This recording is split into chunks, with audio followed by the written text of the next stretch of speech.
What up, everybody? I'm your host, JP, and this is my co-host, Josh. Hey, everyone. And welcome back to another episode of the FilmBros podcast.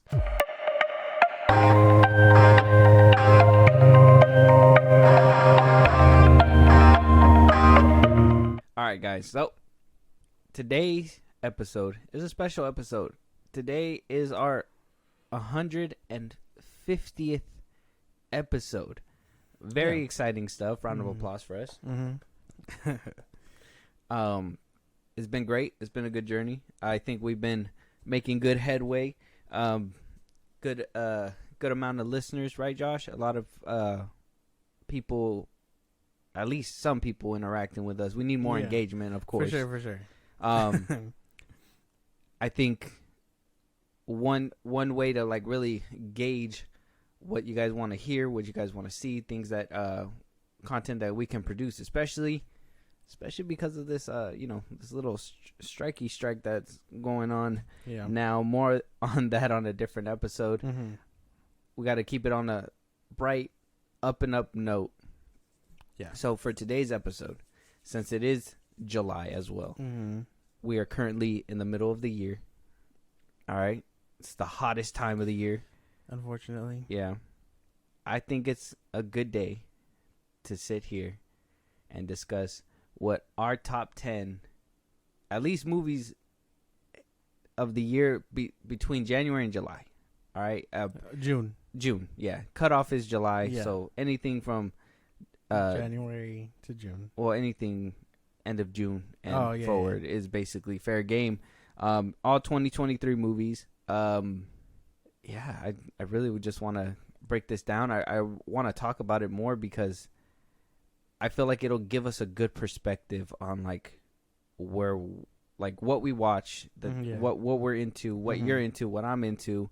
What do you think we can expect from your list, Josh? Same old stuff. I feel even with like a lot of movies coming back this year, I kind of feel very underwhelmed. You know what I mean? For the beginning of the year, I guess. February March, right? March was a big year. It had a lot of movies, but I don't know. I feel like the beginning of the year was really lacking, and like we have Oppenheimer and Barbie coming out, and a lot more toward the end half of the year that I feel like are gonna shine a lot brighter than the beginning movies of the year. I honestly, I don't know, man, because to be honest, I think this year has had a big comeback in movies. So much so that my wallet cannot take it, bro. We watched a lot of movies. Yeah, there's so much that like I wanted to catch in theaters. I still haven't watched Boogeyman. I've been wanting to watch that one for a while. Insidious. I wanted to watch The Blackening. I still haven't been able to watch that. It's not really Insidious, but that's a July movie regardless. But there's a few that I really wanted to get, but it's just stacked. Like, I know for a fact, March and June took us for a fucking ride, bro. They robbed the fuck out of us. We fucking went to go see Across the Spider-Verse twice. They fucking robbed us, bro, and we happily gave them the money. Yeah, we just like, here, might as well take it from us. So I think there is a lot of movies, and I told you how many I've seen this year alone, and from January to like now, I think I've watched about 25 or 26 films. That is a lot of movies. There's still a lot that I still want to watch. Blackberry. What is that other one? The one with Mark Hamill and that one comedian. The Machine. The Machine. I still want to see that one too. That's one of them. And then there's some that I wish I could unsee, like The Outlaws, and that shit was so garbage. Yeah, man. There's some. There's a lot of good ones. There's a lot of bad ones. But the Outlaws. Let me tell you, The Outlaws, right? That's a Netflix original. And let me tell you, this is exactly why I kind of avoid Netflix originals. You're better than me because you watch Hulu originals all the time and all this and that. But like I avidly avoid them because I feel like it's either gonna be really good or really shit. And when it's shit, it's so shit.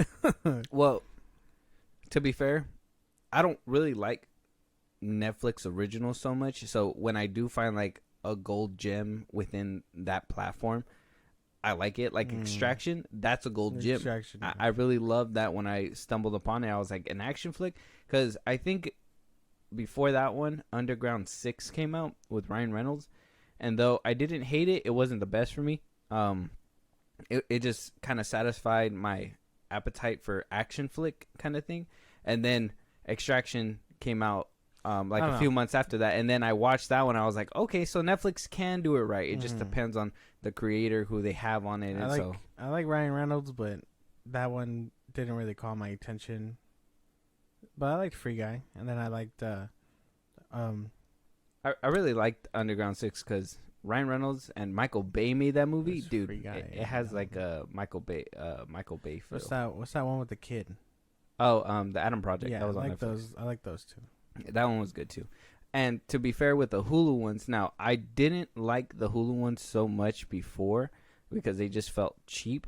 But after the acquisition and they wound up purchasing 20th Century Fox, now everything goes to that platform. Everything that they were planning to stream, all the movies that they wanted to put in theaters, but they were like, you know what, we can save money on that. Let's put it to like streaming or whatever. You saw the Hot Cheeto one, right? I did. I didn't. You didn't watch it? No. It's actually good. Like I saw it the other day when I was going through my watch list, and I was like, nah, I'll save this for later. I don't really feel like and I it. honestly think that you'd like it too. I think you'd like that movie. It's just I think the problem with you is you don't give shit a chance, man. You don't. When I give it a chance, they're garbage. The Outlaws was bad. Hey man, you're gonna find some shit sometimes, but then it's not about avoiding the landmines, bro. It's about experiencing them. Hulu does. You know what movie that I wish I could scrub from my memory? You remember that alligator movie? Alligator movie. It was like about Crawl. Yeah. That was hot garbage, bro. That shit was so bad. That was the worst movie that I've seen in my entire life. You're better off watching Sharknado. I watched Sharknado. I watched them. I watched them up until number 3. It was like... no, wait. Which one's the one with Frankie Muniz? I think that was 4. And I got done with them. I was like, okay, this is just too much. But I like goofy stuff. Like I like when movies don't take themselves serious all the time too. That's one thing that I fucking love. Like if you know that this concept won't work, but you can make fun of it and goof on it, and you know it plays well, I think it makes for a good movie and a good comedy. Well, yeah, movie. there's a lot that are like that, and it's cool to be a part of. But as much as I enjoy something like that, I really enjoy complex movies too. You know what I mean? Something that'll prick your brain and be like, just so you can like undo multiple layers and stuff. Well, I like that as well. And there's a time and a place, but there's times where you just want to watch a movie and just watch a movie. You know what I mean? Like I really like those complex. Give me layer after layer. Keep me intrigued the whole fucking time. I love thrillers. I love horror movies. It's just sometimes I want, like I told you, I was talking about it yesterday. I don't care if anybody knows it.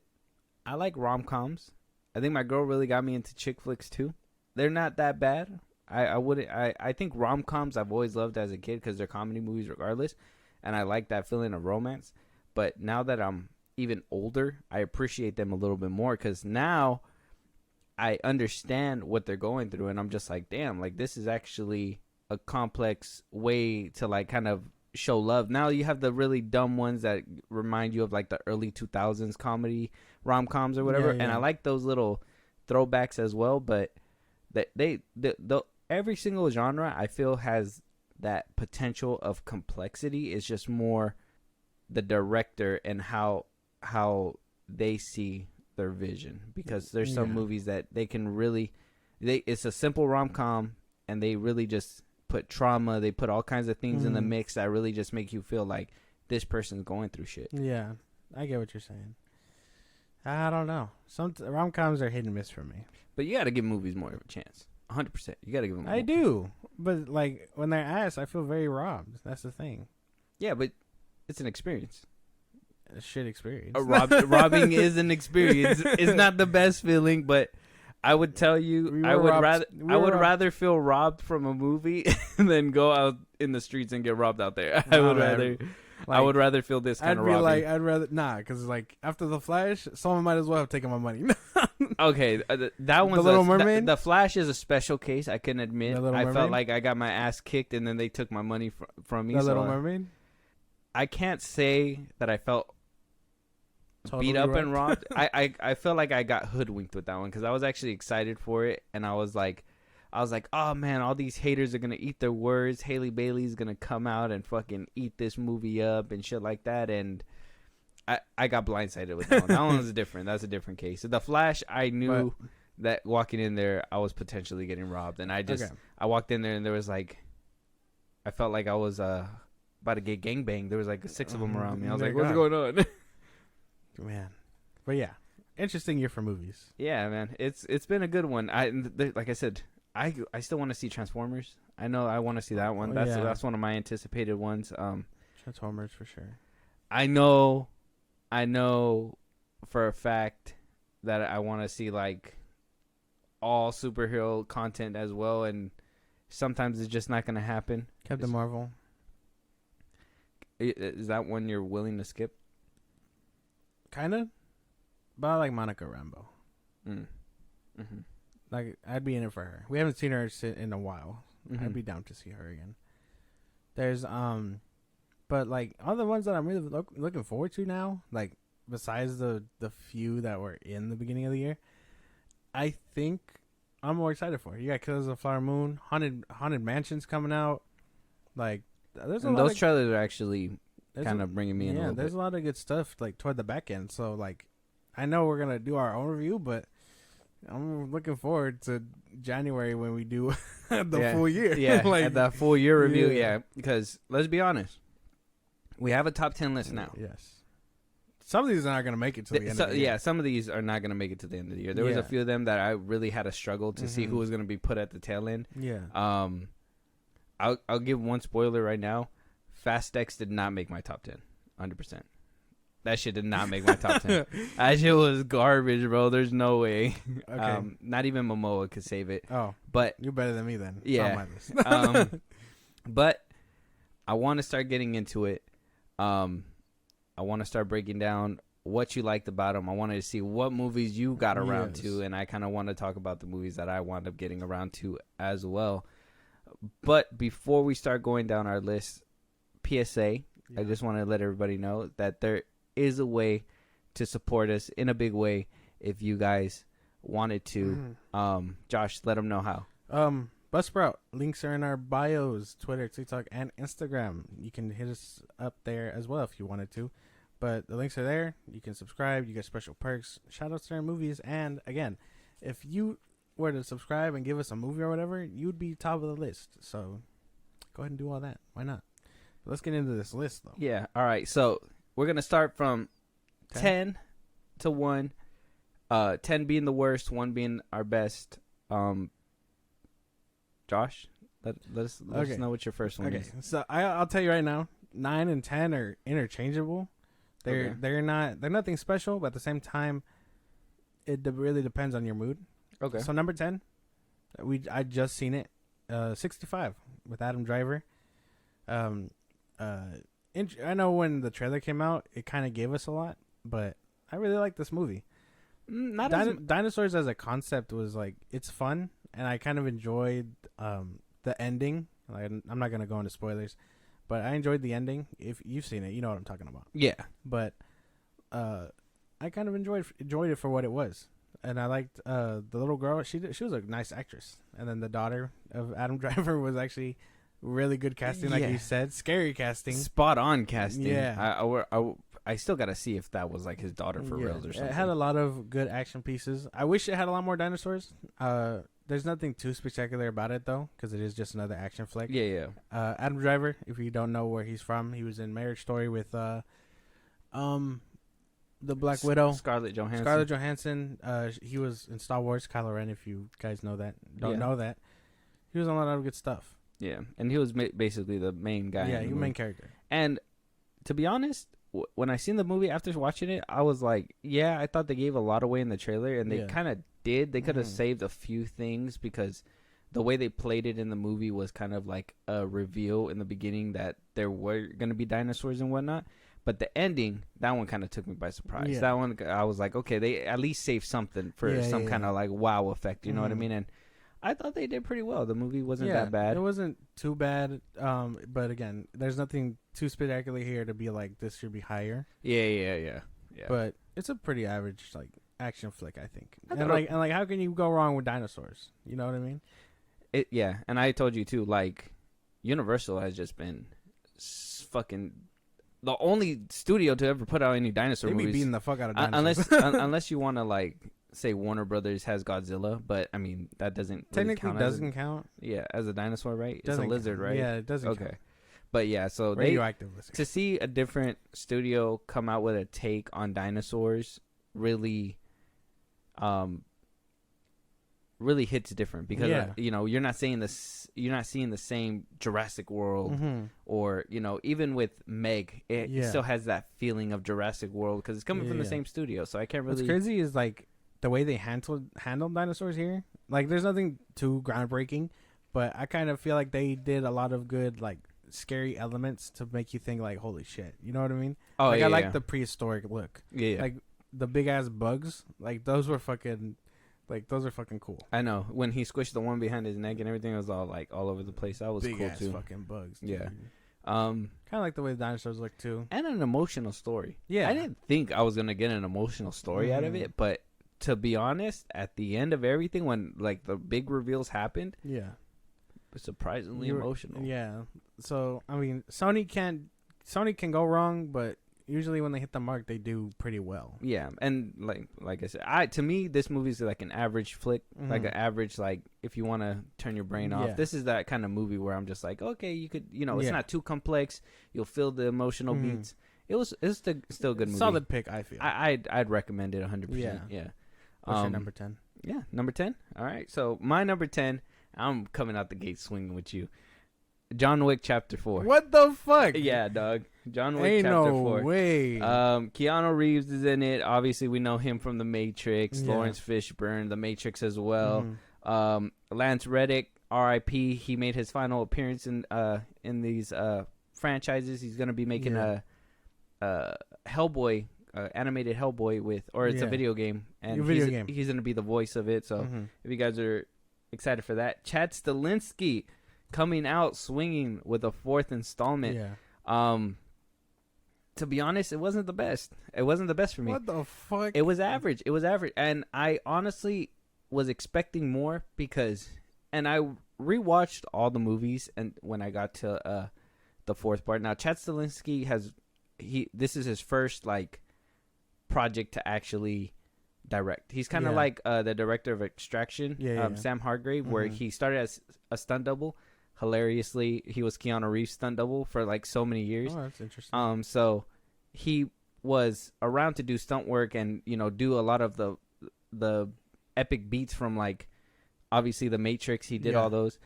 So coming to this fourth one, I was expecting more, and it just seemed like the same boom pow gun pow pow pew, pew, pew. And as much as I loved it, it didn't really hold a candlestick to, like, you know, we just recently watched Extraction, and we kind of compared those two movies together, and, you know, with Chris Hemsworth's main character, Tyler Rake, you know, he had fatigue. He would get hit and he would fall down, even if it wasn't a bulletproof vest. Like, you would feel the hits, and it would just told you that's my problem with John Wick movies too. Exactly. And like with this one, exactly how they do it in every single movie, or well, from the second one on, is they basically, in the beginning, they give him his plot armor, which is his bulletproof vest that can literally take anything, and nothing happens to him. And it takes a lot of the realism out for me. So coming into this one, I was excited because everybody was bragging and boasting about it, saying that it was another epic part. I did like some scenes. I liked the Bill Skarsgård. He was cool, but he didn't really do anything different that really made it stand out. I think the person that they should have revolved it around was that fat dude that that casino boss. He was yeah. more eye popping to me than any other villains that were in this movie. You didn't like Danny Yen? I didn't like him because it wasn't believable. That's fair. A lot of people were praising it, saying that he should have his own spin-off and stuff like that. But I was like, how the fuck would he do any of this? And you're telling me nobody could have just shot him, sniped him, and been done with it? Like, this dude is blind. In the real world, he didn't even have like anything cool. He was just blind and randomly shooting people. So I was like, no, it wasn't really. Well, that's not entirely fair because there was that scene. Slight spoiler. The scene where he uses the motion detectors was pretty cool. Yeah, and like I said, they try to figure out ways around it, but then they would do another scene later on that completely contradicts it. Like, it would just, like, a second ago he was using sound machines, and now he can just easily sneak up on people and hear them and know where they're going. And then that plot armor where all of a sudden he didn't know where he was when him and John Wick were finally going at it, and he breaks through the glass and he just doesn't move, and he's just like, oh, he's dead now. But a second ago, he was blasting at the floor when he didn't think he was dead. You know what I mean? Last place he heard, he was already shooting because he wanted to just get it done with. And it just very inconsistent. But very inconsistent. I will say that it did something. It was an average flick for me. And I will tell you, it's hilarious. Like, you put 65 as your top 10 because 65 and John Wick Chapter 4 were competing for that 10 slot. That's crazy. Yeah, dude. We're gonna have to spend the block on that one.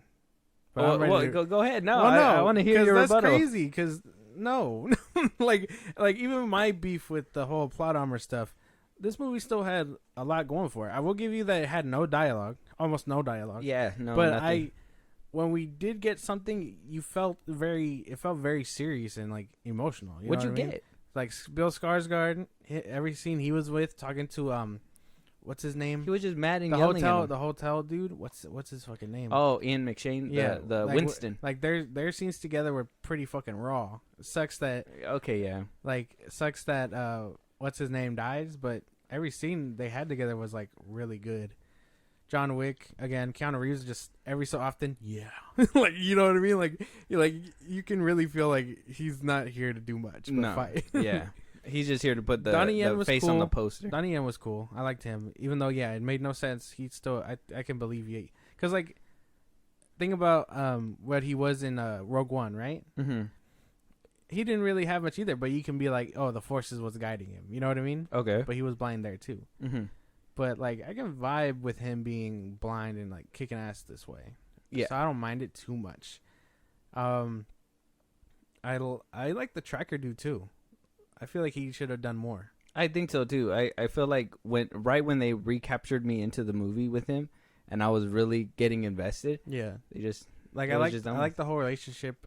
I know it's like small, but John Wick and like going to protect the dog because he knows what it's like to lose a dog. Oh, okay. Like I kind of enjoyed that little piece of like heartfeltness, I guess. Have a lot of good action scenes that I feel revolved around like. Not just guns, but a lot more sword fights too. I know that it's hard to get lost in all the hand-to-hand combat because gun tricks are cool, but that whole sequence where what's his name is fighting, or where Donnie Yen is fighting the dude with the sword, like, that was pretty sick. Yeah, but it was unbelievable because it was like, how is this blind man being able to fight this dude so avidly when he can easily, you know what I mean? It was just, I don't know. Like, I trusted it as much as I could. And even that scene where, like, he was acting like a badass standing over the body and, like, cutting him up slowly, I was just like, dude, you can't believe this shit. Like, it was just, for me at least, it was just unbelievable. Like, it's interesting. Like, I kind of, like, it's cool it made your top 10, but it shouldn't have been that low. Oh. That's my beef. Maybe you just haven't been watching pure cinema lately. How about that one? No. You ever thought about that one? You haven't seen The Bear. You wouldn't know what pure cinema is. Fun fact, I started watching it. I'm on episode 2. More on that later. No. Yeah. No. It's actually been going pretty good. So God, fun fact, just if that makes a little bit more. It does. My hostility can chill out now. Yeah. Because you gotta know. I gotta finish watching greatness. Yeah. All right, but moving on with it. Yeah, if that's all you got a rebuttal, that's all I got. Okay. Number 9. Unless we do the up to 6, then we'll probably talk about spin it. the block on Yeah. on 5. So, like I said, 9 and 10, interchangeable, but I feel like I enjoyed this one a little bit more. All right, don't come for my neck. Ready? Mm-hmm. It's Fast X. Damn. It was Okay. if you guys don't know, stars Vin Diesel. He was also in the other Fast and Furious movies. The same gang, Ludacris, Tyrese Gibson, all these other people. But the newest installments being Jason Momoa and the dude that plays Reacher. I forget his name. Oh yeah, I forgot his name. Too. I you have it on your phone. I have it right here. Sorry. It's fuck. Scroll faster. No. Well, there's John Cena. He's also new. John Cena made an appearance. Alan Rickson. Oh yeah, Alan Rickson. Rickson. Yeah. They were both cool. I feel like they saved that movie for me. I know what you're gonna say, but I think Jason Momoa is just worth watching at this point. You know what I mean? Like if you're gonna watch it, go watch it for Jason Momoa. That's it. But like I said, he can't carry it entirely, and it is an average action film. Probably the worst in the franchise, depending on where you stand. But like I said, 9 and 10 are just interchangeable. Yeah, no, Fast X would not have made my top 10. That's crazy. Momoa does save it. Rickman does kind of save it too. Because I already said it, I've already explained it, but 8, 9, and X now, it's really they're kind of on their own little side missions. Whereas 7 for me is when like the Fast Saga kind of stopped in my head. Yeah. But now I'm on X, and with 8 I can say that I like that whole beef with Dom and Cypher with the whole baby being revealed and stuff, that I can watch that one. So that's kind of my go-to to be like, oh, I can see this one. Yeah. And 9, there's not really 9 loses. Yeah, that one kind of loses it for me. But I mean, if I want to say something, is the absurdity of the tricks and them going into space. So if I do want to just numb my brain and just want to watch it, that's fine.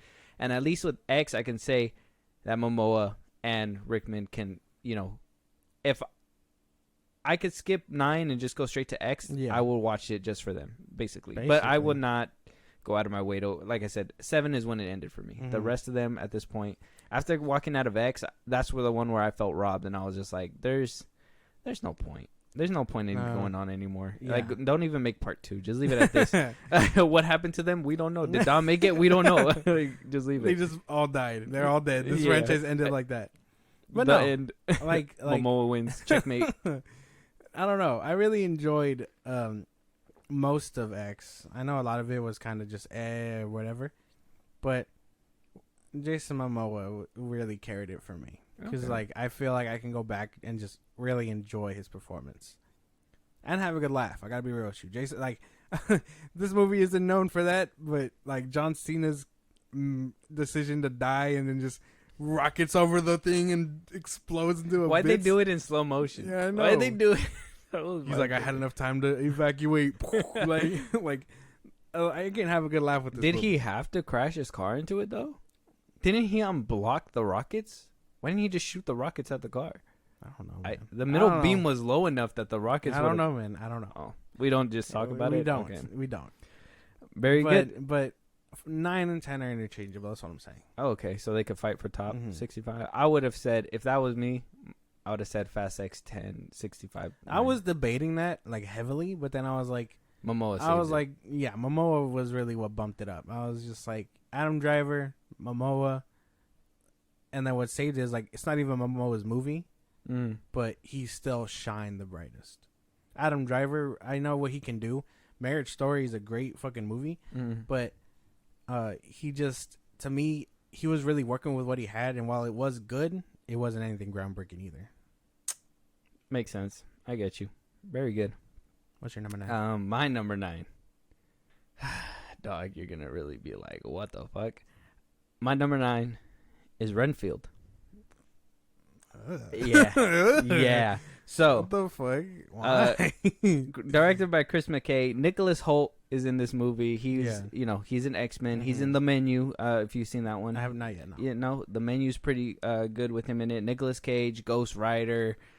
Superman. If you seen the Flash, what other movie? He's done so much movies. Face Off. I don't know. I don't know why I'm dropping. Next, yeah, I don't know why I'm. If you're old enough to remember Next, you're a fucking goat. Gone in 60 Seconds. Gone in 60 Seconds. If you remember that one, you're a fucking goat. As of recently, he was also in the one with Pedro Pascal. For those who like Pedro Pascal. Oh yeah, that talent one. Yeah. Aquafina's in this one. Yeah. She was Scuttle in The Little Mermaid, depending on if you liked her or not in that one. She was in Shang-Chi. She was in that one. That's basically all the big names that were really in that movie. The rest were kind of like whatever names. But to be honest, if you want a comedy movie and vampires, this is the movie you go to. Nicolas Cage was acting his ass off, bro. Like I kid you not. You never wanted to see Dracula until you see Nicolas Cage as Dracula. I know you're explaining your like 10 cents, but we watched it, or I tried watching it with you guys, and besides the fact that I had to go edit, I was cringing so bad. I've never eaten my food that fast before. I was like, I gotta go, bro. I don't think you were like paying attention because it was actually like, okay, the beginning was kind of rocky. I will admit that, but after they get past his whole cheesy classic backstory to get to like the now, when Aquafina is introduced and all that, that's when the comedy starts happening. I think the one thing I can say was really bad about this movie was the CGI, the blood. There was a lot of scenes with blood that just like fake, and it was weird because it would spatter. Fake blood would spatter, and then there would be nothing on the walls. They were just like, we gotta clean this bitch up. Yeah, it's like there would be nothing. So I would say that was the only thing that would like really take me out. But if you want to see comedy, if you want to see Nicolas Cage acting his ass off, if you want to see Nicholas Hoult in a different kind of like, because I know he does a lot of serious, or he does a lot of action, and this one he does action with comedy. So it really does a lot. And I seen him in this movie and seeing the range he has really makes me feel worse that he missed out on Superman and Batman. But I thought I thought he was really good in this one. And I honestly think that this movie deserves to be on someone's top 10. If it's as good as you're saying, I'll go back and I'll rewatch. But that beginning half was really turning me down. I was like, okay, I'm gonna get out of here. Yeah, because it was all the exposition of basically like, and I think that's the point, and that's what I mean is that you got to give it a chance because it wasn't taking itself seriously. It was making fun of the whole classic Dracula story, so it was being like, in a way, a parody, but his origin story. Yeah. So I thought it was pretty good. It's a funny movie to me. Okay. Hilarious. So you never finished? No, you never came back to watch it? I don't really have too much to say about it because I didn't finish it. Yeah. But the beginning half was kind of like, I thought it was kind of cringy. I was like, I gotta get out of here.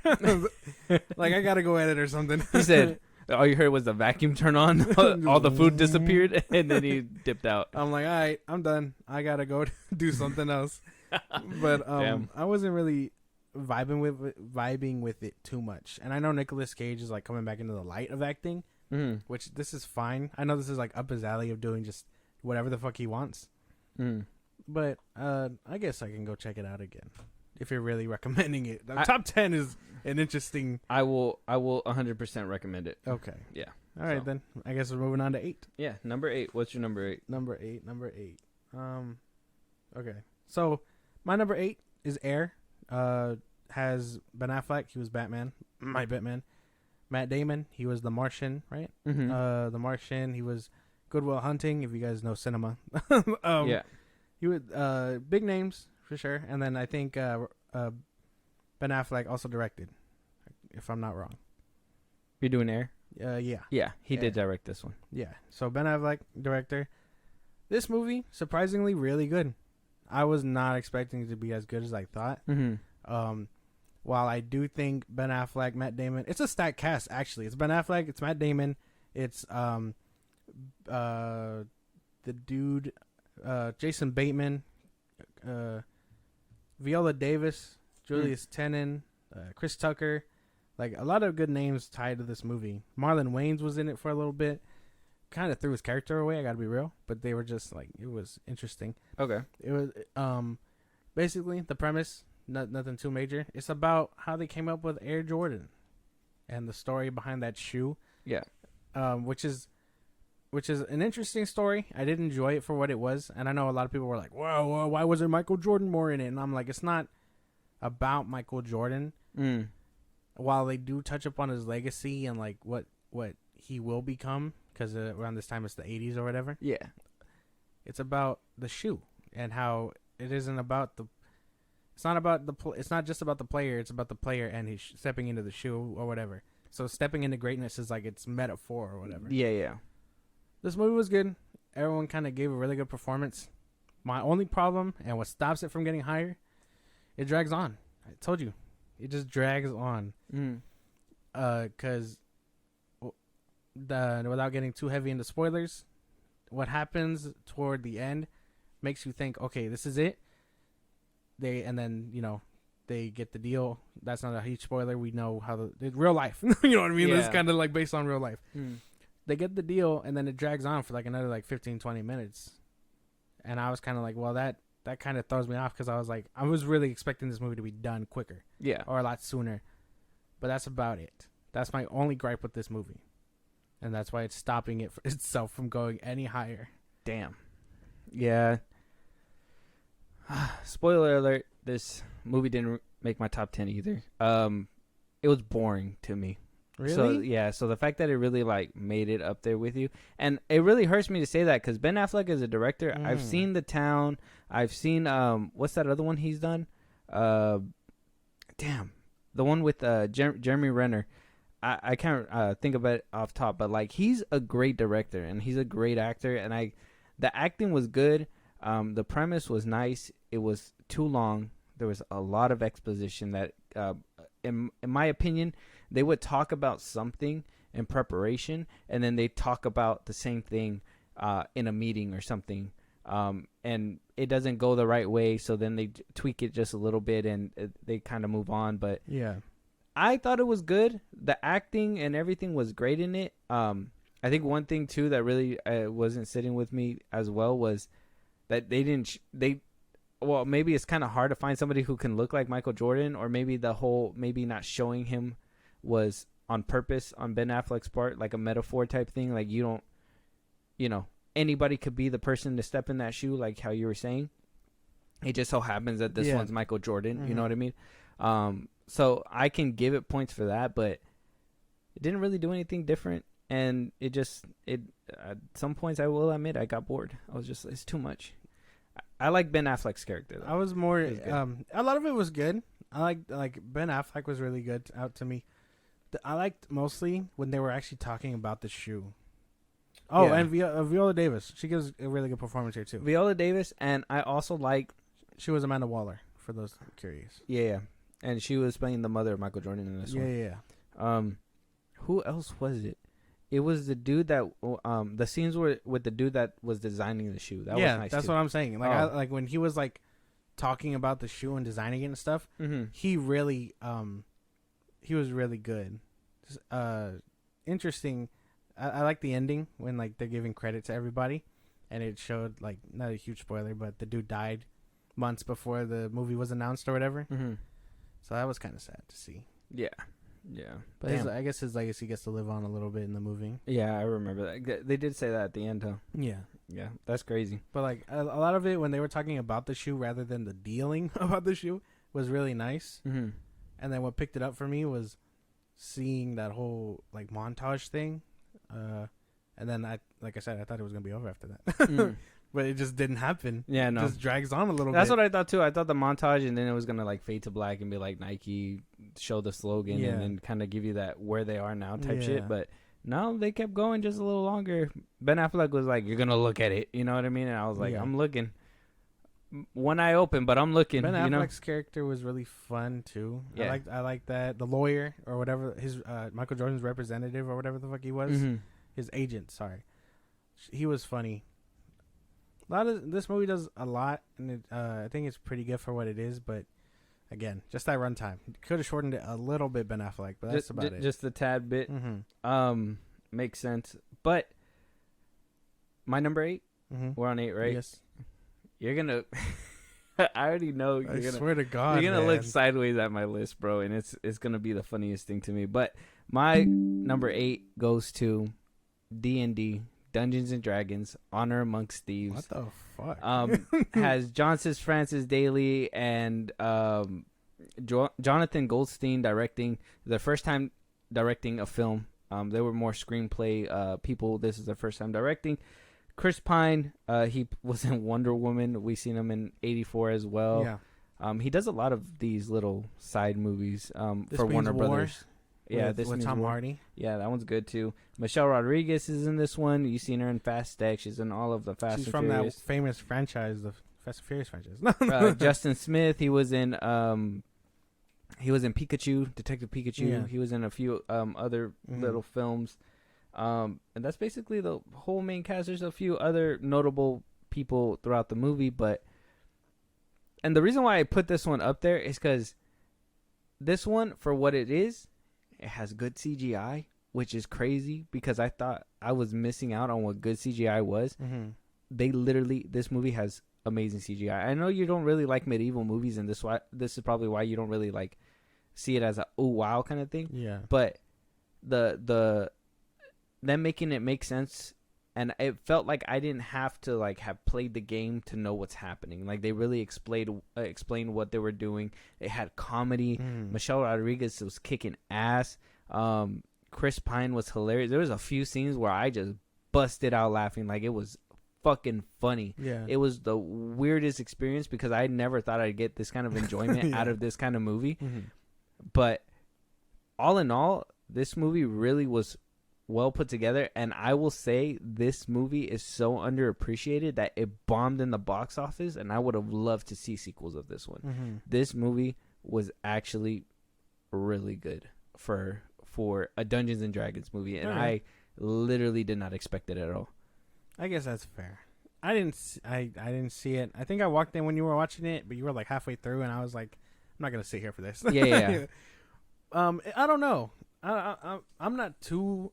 I mean, now that you talk about it, I guess like it sounds like it would have been nice to see, but I don't know. There's something about that whole genre where I'm like, I'm not vibing with it. But if you say it's like it does better at explaining than all that than the games, because my understanding was that you would have to understand the games and stuff like that to be like into it. But if they could explain it just fine, then cool. Fun thing, did you see what they were doing during the press tour for that movie though? They had them roll the giant dice. Oh yeah. And Chris Pine didn't want to do it. Oh really? He didn't do it. Everyone else did it, but he didn't. What an asshole. They were like, "You want to roll or die?" And he was like, "Nah." And then he walked away. And then you had Michelle Rodriguez do it, and she was like, "Oh, I got a 20 or whatever the fuck." Maybe that's why. Maybe that's why Harry Styles spit on him. He didn't spit on him. He didn't spit on him. The spit gate's real, bro. No, man. Spit gate's real. No, he didn't spit on him. Context. There's a video out there that during the "Don't Worry, Darling," apparently there was some beef between Chris Pine and Harry Styles and Olivia Wilde, saying that, I think Olivia Wilde and Harry Styles were dating at the time. Cheating rumors were going around, and sure enough, next thing you know, it was a viewing party, and there's a video of him spitting on his lap. It wasn't spit. It looks like he spit. He didn't spit. What was he doing then? He literally went. No, he didn't. I heard it. Interesting. I don't know. Maybe I will go back and watch it. Hearing your list makes me think about like if I'm actually missing out. But at the same time, I don't know if I'm like vibing with D&D as a whole. I wasn't either. I honestly, like, when this movie was coming out, the only reason why I was interested, because Michelle Rodriguez and Chris Pine, and Justin Smith, like, I thought I've seen him in enough movies to be like, okay, this could actually be something, good. And during the trailers and stuff, it kind of looked a little too corny for me. And knowing what kind of audience D&D kind of, brings in. Fucking nerds. That's what you were thinking. I wasn't going to say it out loud, but I mean, if that's what you want to do, that's fine. But I know the audience that it brings in, so it wasn't really something that I was like, oh yeah, I'm going to be interested. I'm going to go and watch this. So that's why I was like, this movie for me was a streaming movie. But now thinking about it, this is where I'm just like, damn, this is where I got to take more chances in movies, because I could have watched this in theaters, and it could have probably been a lot better in theaters because there was a lot of like spectacle in there that was, I felt would have looked really good on the big screen.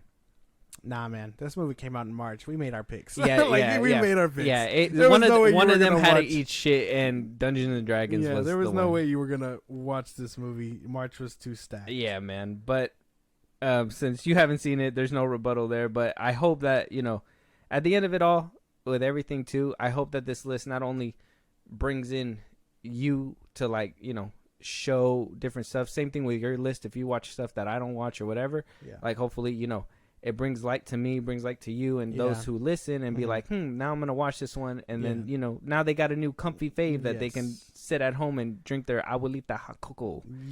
But number 7, Josh, let us know what it is, man. Number 7, I actually really enjoyed this one. I'm sure you're gonna look at me like, what the fuck, too. I'm gonna look at you sideways. I already know it. It's Evil Dead Rise. Oh, I kind of enjoyed this one quite a bit.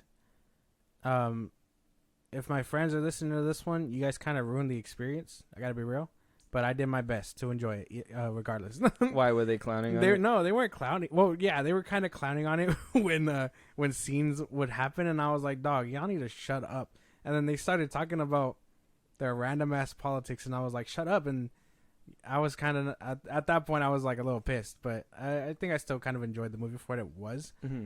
I will go back and rewatch it, but okay. But this movie, it doesn't do much. It doesn't do anything groundbreaking, which I thought it would have.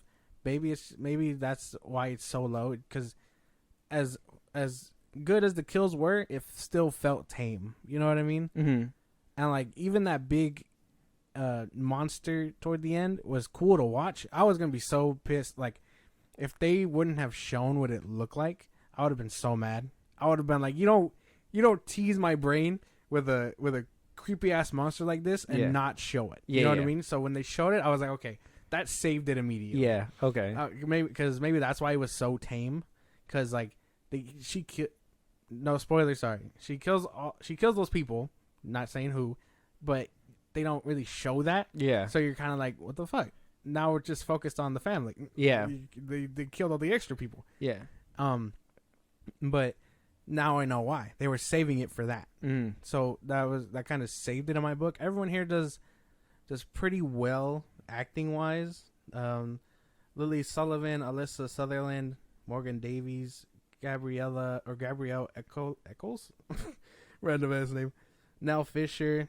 I'm not too sure where they've been in otherwise. Oh, Lily Sullivan was. I think they were all like new and upcoming actors. Yeah, and there's not much here that. Alyssa Sutherland was in Don't Look Up. Oh yeah, for like a second. It wasn't a big thing. So I guess they're upcoming actors, which is fine. But it stops at 7 though, because of it doesn't do much like the 2014 one does. The 2014 one scared the fuck out of me. 2013 one scared the fuck out of me. This one had a lot of good scenes, but it felt too tame for a movie, especially after coming out of the 2013 one. Yeah. Like we watched that one together, and after it, I was like, I can't do this. I can't do it no more. But this one was cool. Had enough good scenes in it. I liked most of the dynamics here. And as far as the scary movie goes, in the middle of what? It came out June? Mm-hmm. Like, pretty good for what it was. But it stops at 7 because it could have done more. Okay. Yeah, I see what you mean. Yeah, I respect it because it's a horror movie. And anybody who says horror movies make their top 10, I give it 100 because I'm just like, not a lot of horror movies do that for people. Mm-hmm. You know what I mean? So I will give you that. But this one completely, for me at least, another spoiler, it doesn't even make my top 10 either. And at least for me, this one just, you're right thinking about it. You putting it that way is that like it is too tamed. And not only is it too tamed, but it just felt very like what I was watching it on, which was streaming. You know what I mean? And I did my best to remove myself from like obviously the original Evil Dead, the 2013 one that that you're talking about as well. but none of them hold a candle. That one couldn't even hold a candlestick to this one, especially with the way that they handled certain things. Like there's stuff that happened in the original and then 2013 one that stayed consistent, and this one it just completely fucks up lore. Yeah, if you haven't seen the other ones and you don't know nothing of it and you watch this one, this might make you an Evil Dead a fan. But then you're gonna want to go watch the other ones, and you're gonna watch those, and you're gonna look at this one and be like, no, that's totally inconsistent. Yeah, it is a little inconsistent. So if you like this one, I appreciate it, and it is a good little flick. If I want to watch a little horror movie, I would probably put that one. Yeah. But I will say it kind of lacked the scares for me, because I know the original one really was scary for me. The second one too, and the 2013 version as well. That one was just like, it didn't have a lot of jump scares, but that one made you creeped out with like the blood and all the extra stuff that was happening. And this one, it didn't have the blood and it didn't have the jump scare so much, so it just really was just like, it was just too tame. But the ending was good. I will say the ending. The ending saved it. The build up was what really made this movie passable for me. Yeah. The ending saved it, honestly, because I mean, minor spoiler, but the mom kind of disappears throughout like half the movie after the fact, after they lock her out. You know what I mean? Yeah. And that kind of ruins it, because you're like, she was the best part, the best actor probably there. You know what I mean? Like, relying on children. I know that's fucked up to say, because children actors can do a good job. Should have saw that eye roll, guys. But shit was crazy. like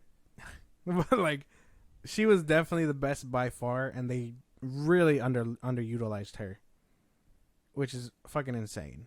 But she was really good. My favorite part by far. Then the kids were fine. They did the best in whatever scenes they could. When shit starts going sideways for them, I felt it. I was like, okay, they're trying their best. But killing kids must still be taboo, because there was not much here. You know what I mean? Yeah, they kind of shied away from it, kind of a bit. I'm like, we've seen kids die before. Yeah, and that would have probably like hit a little bit harder if they would have done like that scene. Not to heavy spoil, but that scene with the pole, like, you know what I mean? The stick. Oh yeah, I get you. Yeah, like that was pretty sick, but there should have been more of that. There just wasn't, which is very unfortunate. But 7 is where it's at, because it could have done more. It just didn't. And again, too tame for this series, especially coming out of 2013 when 2013 scared the fuck out of me, bro. I was just like, can't do this. After this one, I was like, okay, that was fine. Well, good thing you didn't watch that one as a child, because that would have scarred you for a while. Oh, yeah, I watched that one when I was like, 2013, I was like a teenager. I was like 15 or so, or 17 or 16. So when that one came out, I was like, oh my god, yeah. But that one would have traumatized me 100%. But yeah, you done praising Evil Dead Rise? Yeah, it was pretty good. Yeah, all right. Well, I give it to you. I give it as a horror fan to another. Well, you're not a big horror fan, but somebody who a horror enjoyer. Yeah, a horror enjoyer. I give it to you. But moving on to my number 7. My number 7 is gonna be Flaming Hot. Okay. The reason, and now this is Eva Longoria's first directorial debut, but she was in Housewives or Desperate Housewives or something, and she does cameos in like little rom-coms and little chick flicks here and there. Like, you'll see her once in a while, but this is like her first time directing, and there's a lot of actors on here that were like first time. Yeah. Like Jesse Garcia, Annie Gonzalez. We've seen Tony Shalhoub in different places. He was in 13 Ghosts. Yes. He was in Monk. The little TikTok boy was on here. Carlos Sanchez. He was on here. He was it was really good to see him, because if you guys know, he was on TikTok. His father had passed away from cancer. Yeah. So it was kind of sad, and I know he's on that Lopez versus Lopez show or something like that. So to see him in this one and actually see him act, not bad for acting. Okay. And I know if you guys heard a couple episodes ago on the podcast, I talked about Blue Beetle and how like the trailer always conveys Mexicans as, you know, needing family and everything. This movie's the same way. Okay. It's all about family or whatever, but it really stands out because, one, this movie's straight to the point. It lets you know the facts. It doesn't overeat like Air did. You know what I mean? I feel like Air kind of did over exposition. This one is just letting you know what it needs you to know, how the hot Cheetos were made, how he went from this to that very effectively. Yeah. The family support, all the family that I like I said, seeing that TikTok kid there was surprising that he actually did a good job, because I was worried that he was gonna ruin the whole effect. Yeah. But everybody, it being their first like big major roles, because they Mhm. all are all sprinkled around like in cameos and Yeah, little yeah. things here and there, little or projects, TV shows and whatever. So this one being their first major role, they did a good job. They did a Yeah? good job, and Okay. I will say that this one, it being a Hulu original, because it is a Hulu original, really surprised me. Even how we were talking about Eva Longoria and what she was Yeah. saying that Something about as female directors. yeah, female directors not getting the budget or a second chance or whatever, blah blah blah. Like, this movie shows that she didn't have to make excuses. Like, it was actually Yeah. a good watch, and Okay. I thought it was very inspiring for a movie. Yeah. A movie about hot Cheetos, because Mhm. it was not a lot of movies inspire you like that, and Yeah. the hard work that is put into it, and showing that little grind and people going against you, and it add that little extra layer of trauma with the father and family issues and stuff like that. It was well executed, very well done, good movie. Okay. So we both kind of have biopics in our lower half, right? Would you damn, what was it? I just had it like in my head, but I like just lost it. Mm-hmm. But us both having like small biopics in our movies, would you say like that they're just, do these things work better as like for products or for people? I guess like Biopics? Does a movie really work when it's talking about hot Cheetos? You know what I mean? How they're created, how the shoe behind Michael Jordan. You know what I mean? Like, do those work better than a movie that's actually about Michael Jordan or NWA? You know, like product versus the people. That's a good one. Damn, that is a good Because question. Air, for me, it felt very motivational. What you call it? Pretty much up to the point of that montage, and then it drags on. But that's like I felt very motivated. Like Matt Damon's character being that motivated to like get what he wants, really to me was like spoke volumes, because it's like he didn't quit when people told him to quit. You know? He small spoiler again, but talking to Viola Davis' character, could have fired him and he was still like fuck it. You know what I mean? So like I'm just curious. I think it depends on the execution, and I don't think product or people, because I've seen some biopics about people that I didn't like. Like, there's a few of them, like we've seen about like Tupac and stuff, that some are really good and some of them are like, what the fuck's going on? Yeah. And comparing Air and comparing Flaming Hot together, both them being about products, Air was just not direct enough where Flaming Hot was. And there was this sense of danger over here with Air, but only in the beginning when he was like, I can lose my job if I don't do this right. The stakes were that like, but they never reinforced it.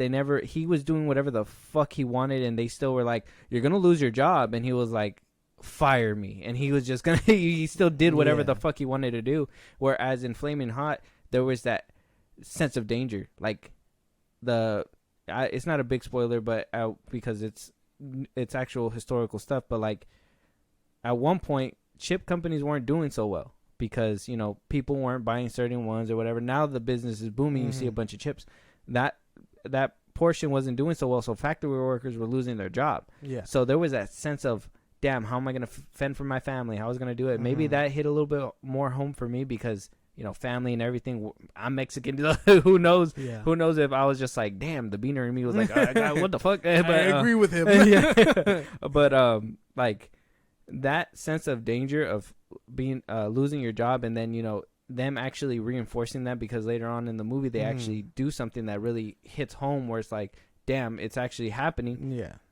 Air didn't do that. It was just like, you're gonna get fired, and he was like, well, yeah, whatever, and then kept going. I'm still gonna secure it, and then yeah, and then wound up doing it, which was good. Mm-hmm. Congratulations, but you're not gonna tell me you're.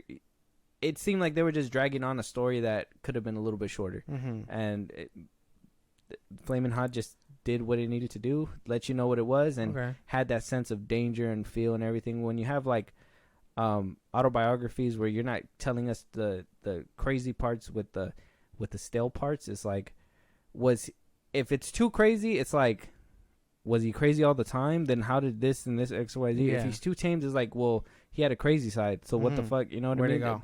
You gotta feed us that tamed with the crazy to let us know that his life wasn't one singular. If it's like there was ups and downs like normal life. Exactly. Was so then you said the female director, I totally spaced on her name. Eva Longoria. Yeah. So she did good for her first outing then. I would say she did pretty decent for her first outing. I don't think she did anything hella crazy with the camera work, but I will say she does have the eye for angles. And you know, women have the eye for angles. So not trying to lump her up, but she had that eye for like which scenes needed to be all the way out here to show you that dynamic, and then when it would like slowly pan in, like it was pretty good. She did a good job. Yeah, she did good. That's cool. I would say that if she had a chance, she should. If you guys haven't seen it, go check it out so she can get a chance at another one, because apparently she doesn't get second chances. Apparently there's no chances to fail, which doesn't make much sense. But yeah, that's cool. I wasn't expecting that much out of that kind of film. I told you it didn't really scream to me to watch. But I guess I'll add it to the watching list eventually. Worth a watch. But with that, since you haven't seen it, what's your number 6? And then I kind of want to spin the block on whatever movies you put up there. My number 6, Extraction 2. It would have been higher. What was that? Excuse me? It's Extraction 2. 6? Yes. All the other ones, I promise, are a lot better than this one. A lot better. All right. Extraction 2 picks up where the first one left off, kind of, sort of. Really good camera work, good direction, good action scenes.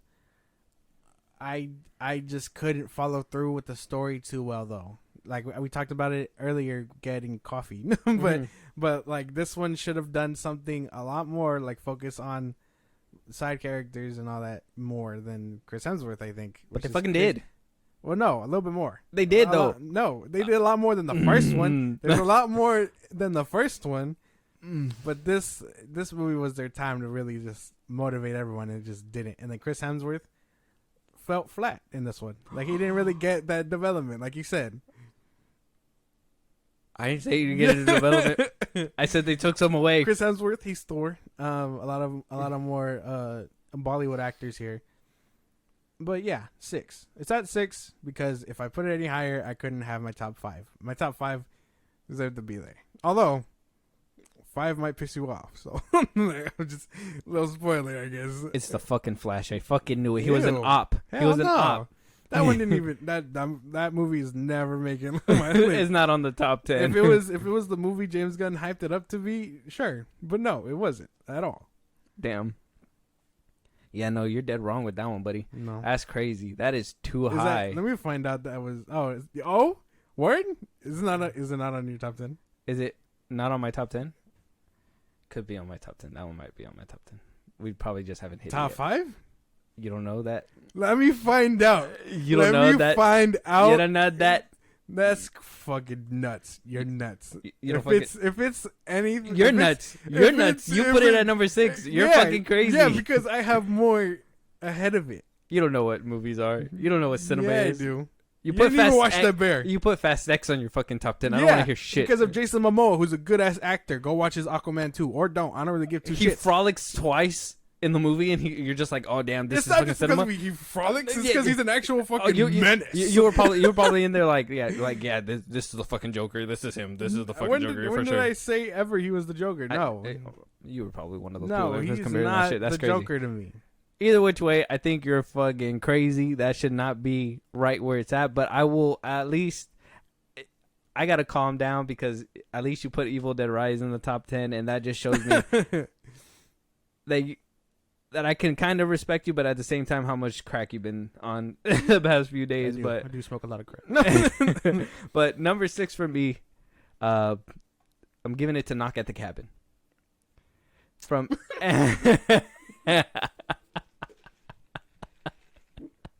If you guys could have seen my face just then, I'm sorry, but okay. Coming from M. Night Shyamalan, coming back. Yes. Dave Bautista. Obviously, we've seen him as Drax in Guardians of the Galaxy. What else have we seen him in? He's been in a few other movies. He's done a few. The zombie one. With, Army of Dead. Netflix. And then he's been in a lot more as like smaller roles before this one. Couple newcomers: Jonathan Groff and Ben Aldridge. Rupert Grant. He played Weasley, Ron Weasley in Harry Potter. Yeah. And the rest of the cast is just basically not really known, but they've been in little projects here and there. So, one was in Pretty Little Liars. So if you guys want to check those out, check them out. But Knock at the Cabin, number 6. Though I'm just one of those people that feel like M. Night Shyamalan can't do no wrong. I feel like every single movie that he puts out. Why is it so low? That's my beef. I don't think it's low. I think it's at a perfect spot because it did give us what we were looking for, which was that M. Night Shyamalan feel, but he didn't execute what we all thought was going to happen and give us a twist. And in this one, he didn't do that. That was the twist. I guess. I don't know, but he didn't give us that, so it was pretty much straightforward with that one. So you knew where he stood, and it was complex and everything, but it was predictable at the same time. It was better than Old. It was better than Old. Yeah. But I do prefer this one, and I didn't like how they shied away from the kills too. That was one thing in this one where the only kills that we got were all off screen. They kind of just edited away on all of them. Their body dropped or whatever. Yeah, and I don't understand because M. Night Shyamalan has never shied away from that shit before. So that kind of dropped it points for me. But at the end of the day, it was a good flick. Another M. Night Shyamalan flick down the pipeline. And for as much as it cost to make, it made a lot back. And I honestly thought this was Shyamalan is the goat at spending under budget. Under budget, getting a little bit and making it into a lot. So this one, it wasn't nothing crazy spectacular, but it was way better than a few of these movies for sure. I don't know, man. I think 6 is too low. Too low? Too low. Why is it too low? Why would you think that this is too low? Because M. Night Shyamalan does his thing here. He does what thing? He does his thing. But no, he doesn't. Yes, because if he did his thing, he would have had a twist at the end of this movie, and that did not happen. It would have been predictable if he did a twist. What do you mean? The whole movie. What do you mean? Look, man. When I go to a M. Night Shyamalan fast food restaurant, it's the main course with a drink and a side of twist. If I don't get the twist, I'm cheated out, bro. No, that's crazy. It would have been predictable. Because the whole movie, he does it with every fucking movie. Yeah, but if that's your signature stamp, I expect it. Nah, it would have been predictable. That's a Krabby Patty secret formula without the secret. Let me tell you then, right? Okay, Unbreakable. Okay, we didn't expect Mr. Glass to be the one behind the train. Spoiler alert for Unbreakable. That's an old ass movie. You should have seen it by now. Yeah. Fair. What's the one he did? Split. Mm-hmm. We didn't expect what's his name to be tied into that either. Mm-hmm. Glass, right? We didn't expect there's a secret government place that knows about these hero beings or super strong beings, whatever the fuck, right? Another twist. And this one, it balances between is it or is it not, that if he would have done the twist on them, the way it ended, if it would have been not, you would have been like, okay, it means nothing. So he followed the route because he knew that you would have seen that shit coming. And I get that. But no, you that's don't, because you have beef with it. No, beef eating it. I understand. You fucking up that main course because you got I understand that point. I get that. Obviously, he was teeter-tottering throughout the movie about it. But that's because I'm assuming he's gonna about to fulfill the needs that the people want, and the needs that the people want is that twist, bro. I want the twist, and you just went from Unbreakable to Split. You jumped between movies. You didn't even say Old or anything like that. Old, The Village, all those movies. Every single movie in the cinematography has in his filmography. To be fair, everyone knows Split. That's why. If you're not an M. Night Shyamalan fan, you're not really gonna know those. The Village, yeah, you would know. If you don't, you're just too young. Maybe. The Village was one of the greatest twists of that man's career. Everybody knows that. That's what I'm saying. Like, not he would have expected it. But that's the thing. That's what I'm telling you. If that's your trademark, you expect it. No, that would have ruined the movie for you. I know it. No. Yeah. Hell. Well, that's when we did a review. That was one thing that we were talking about, right? Was if he would have done it, would have that made the movie stale? Or if he didn't do it, would it have made the movie different? Is that what makes this movie different? And thinking about it now, and me making this list, and I was trying to figure out where to put it, it didn't, because I would have preferred the twist, knowing that twist was going to happen. Now, just because I know it's going to happen doesn't mean I know what's going to happen after it. It was just more like, I expect, like, what if he took that teetering between the two twists, twisted it, and said that was actually never going to happen, but this actually happens? That would have been a crazy twist. He could have done something like that. But no, instead he decided to play the safe route and try to, juke you. And that's fine. It still landed fine. It didn't land like a, holy shit. It just landed like a, okay, I'm done with this movie. Yeah. I don't know, man. Yeah. I don't know. Yeah. Something ain't right here. And it's you. No, man. No. It just seems, it looks like to me from your list, it looks like to me, you just didn't have any options. No, that's not true. That is not true at all. But if you want, here's your chance to rebuttal my shit, or if you want, you can go ahead and spin the block on any of the other ones. I'm so confused on that John Wick picking. I'm not. It's not that good of a movie, man. It's not. Even like the ending too. I know you have Extraction 2 in top 5 now. So, the fact that you think it's however many spaces higher than John Wick is fucking insane. It's a better made movie. What can I tell you? That's gotta be racist. I don't know. No. It's gotta be racially motivated. I just hate tuxedos. That's the problem. Yeah, no. That's fucking insane. I'm still confused about... Do you have Evil Dead? You don't have Evil Dead Rise on your list. I don't. That's another one I couldn't put on my list either. Because there was better movies than that one for me. The Evil Dead Rise, though I'm a horror fan, it's just, it didn't do anything too special. It didn't do anything different. A lot of my movies, if you noticed, they were in theaters. So I don't watch a lot of, like, I mean, we just talked about it, but I don't watch a lot of originals. Straight to streaming kind of stuff. And I get that. It's very, how does it say? It's very risky. And I never used to do that either. But you know why I started doing that? Because it's hilarious. It's because of Nicolas Cage.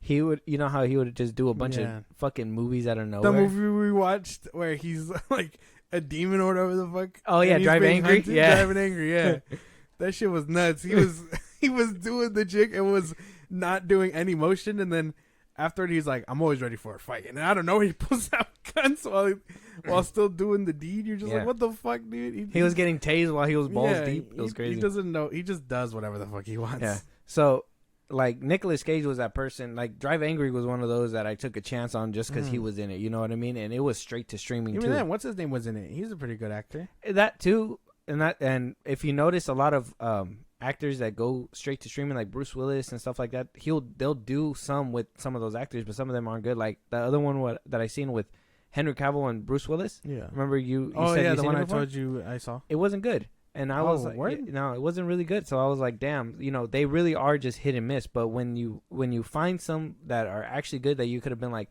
they could have made a buck out of this one, but they just didn't have the confidence in it. It's hilarious. So, yeah, man. But that's why I take chances on streaming a little bit more now. So I'm just like, especially now with Hulu, I have a better or more optimistic view on it because of the fact that I know most of these movies are coming from 20th Century Studios. I think what's crazy about that though is because you look at it as streaming as like, oh, there's an opportunity to watch like a new movie, right? Mhm.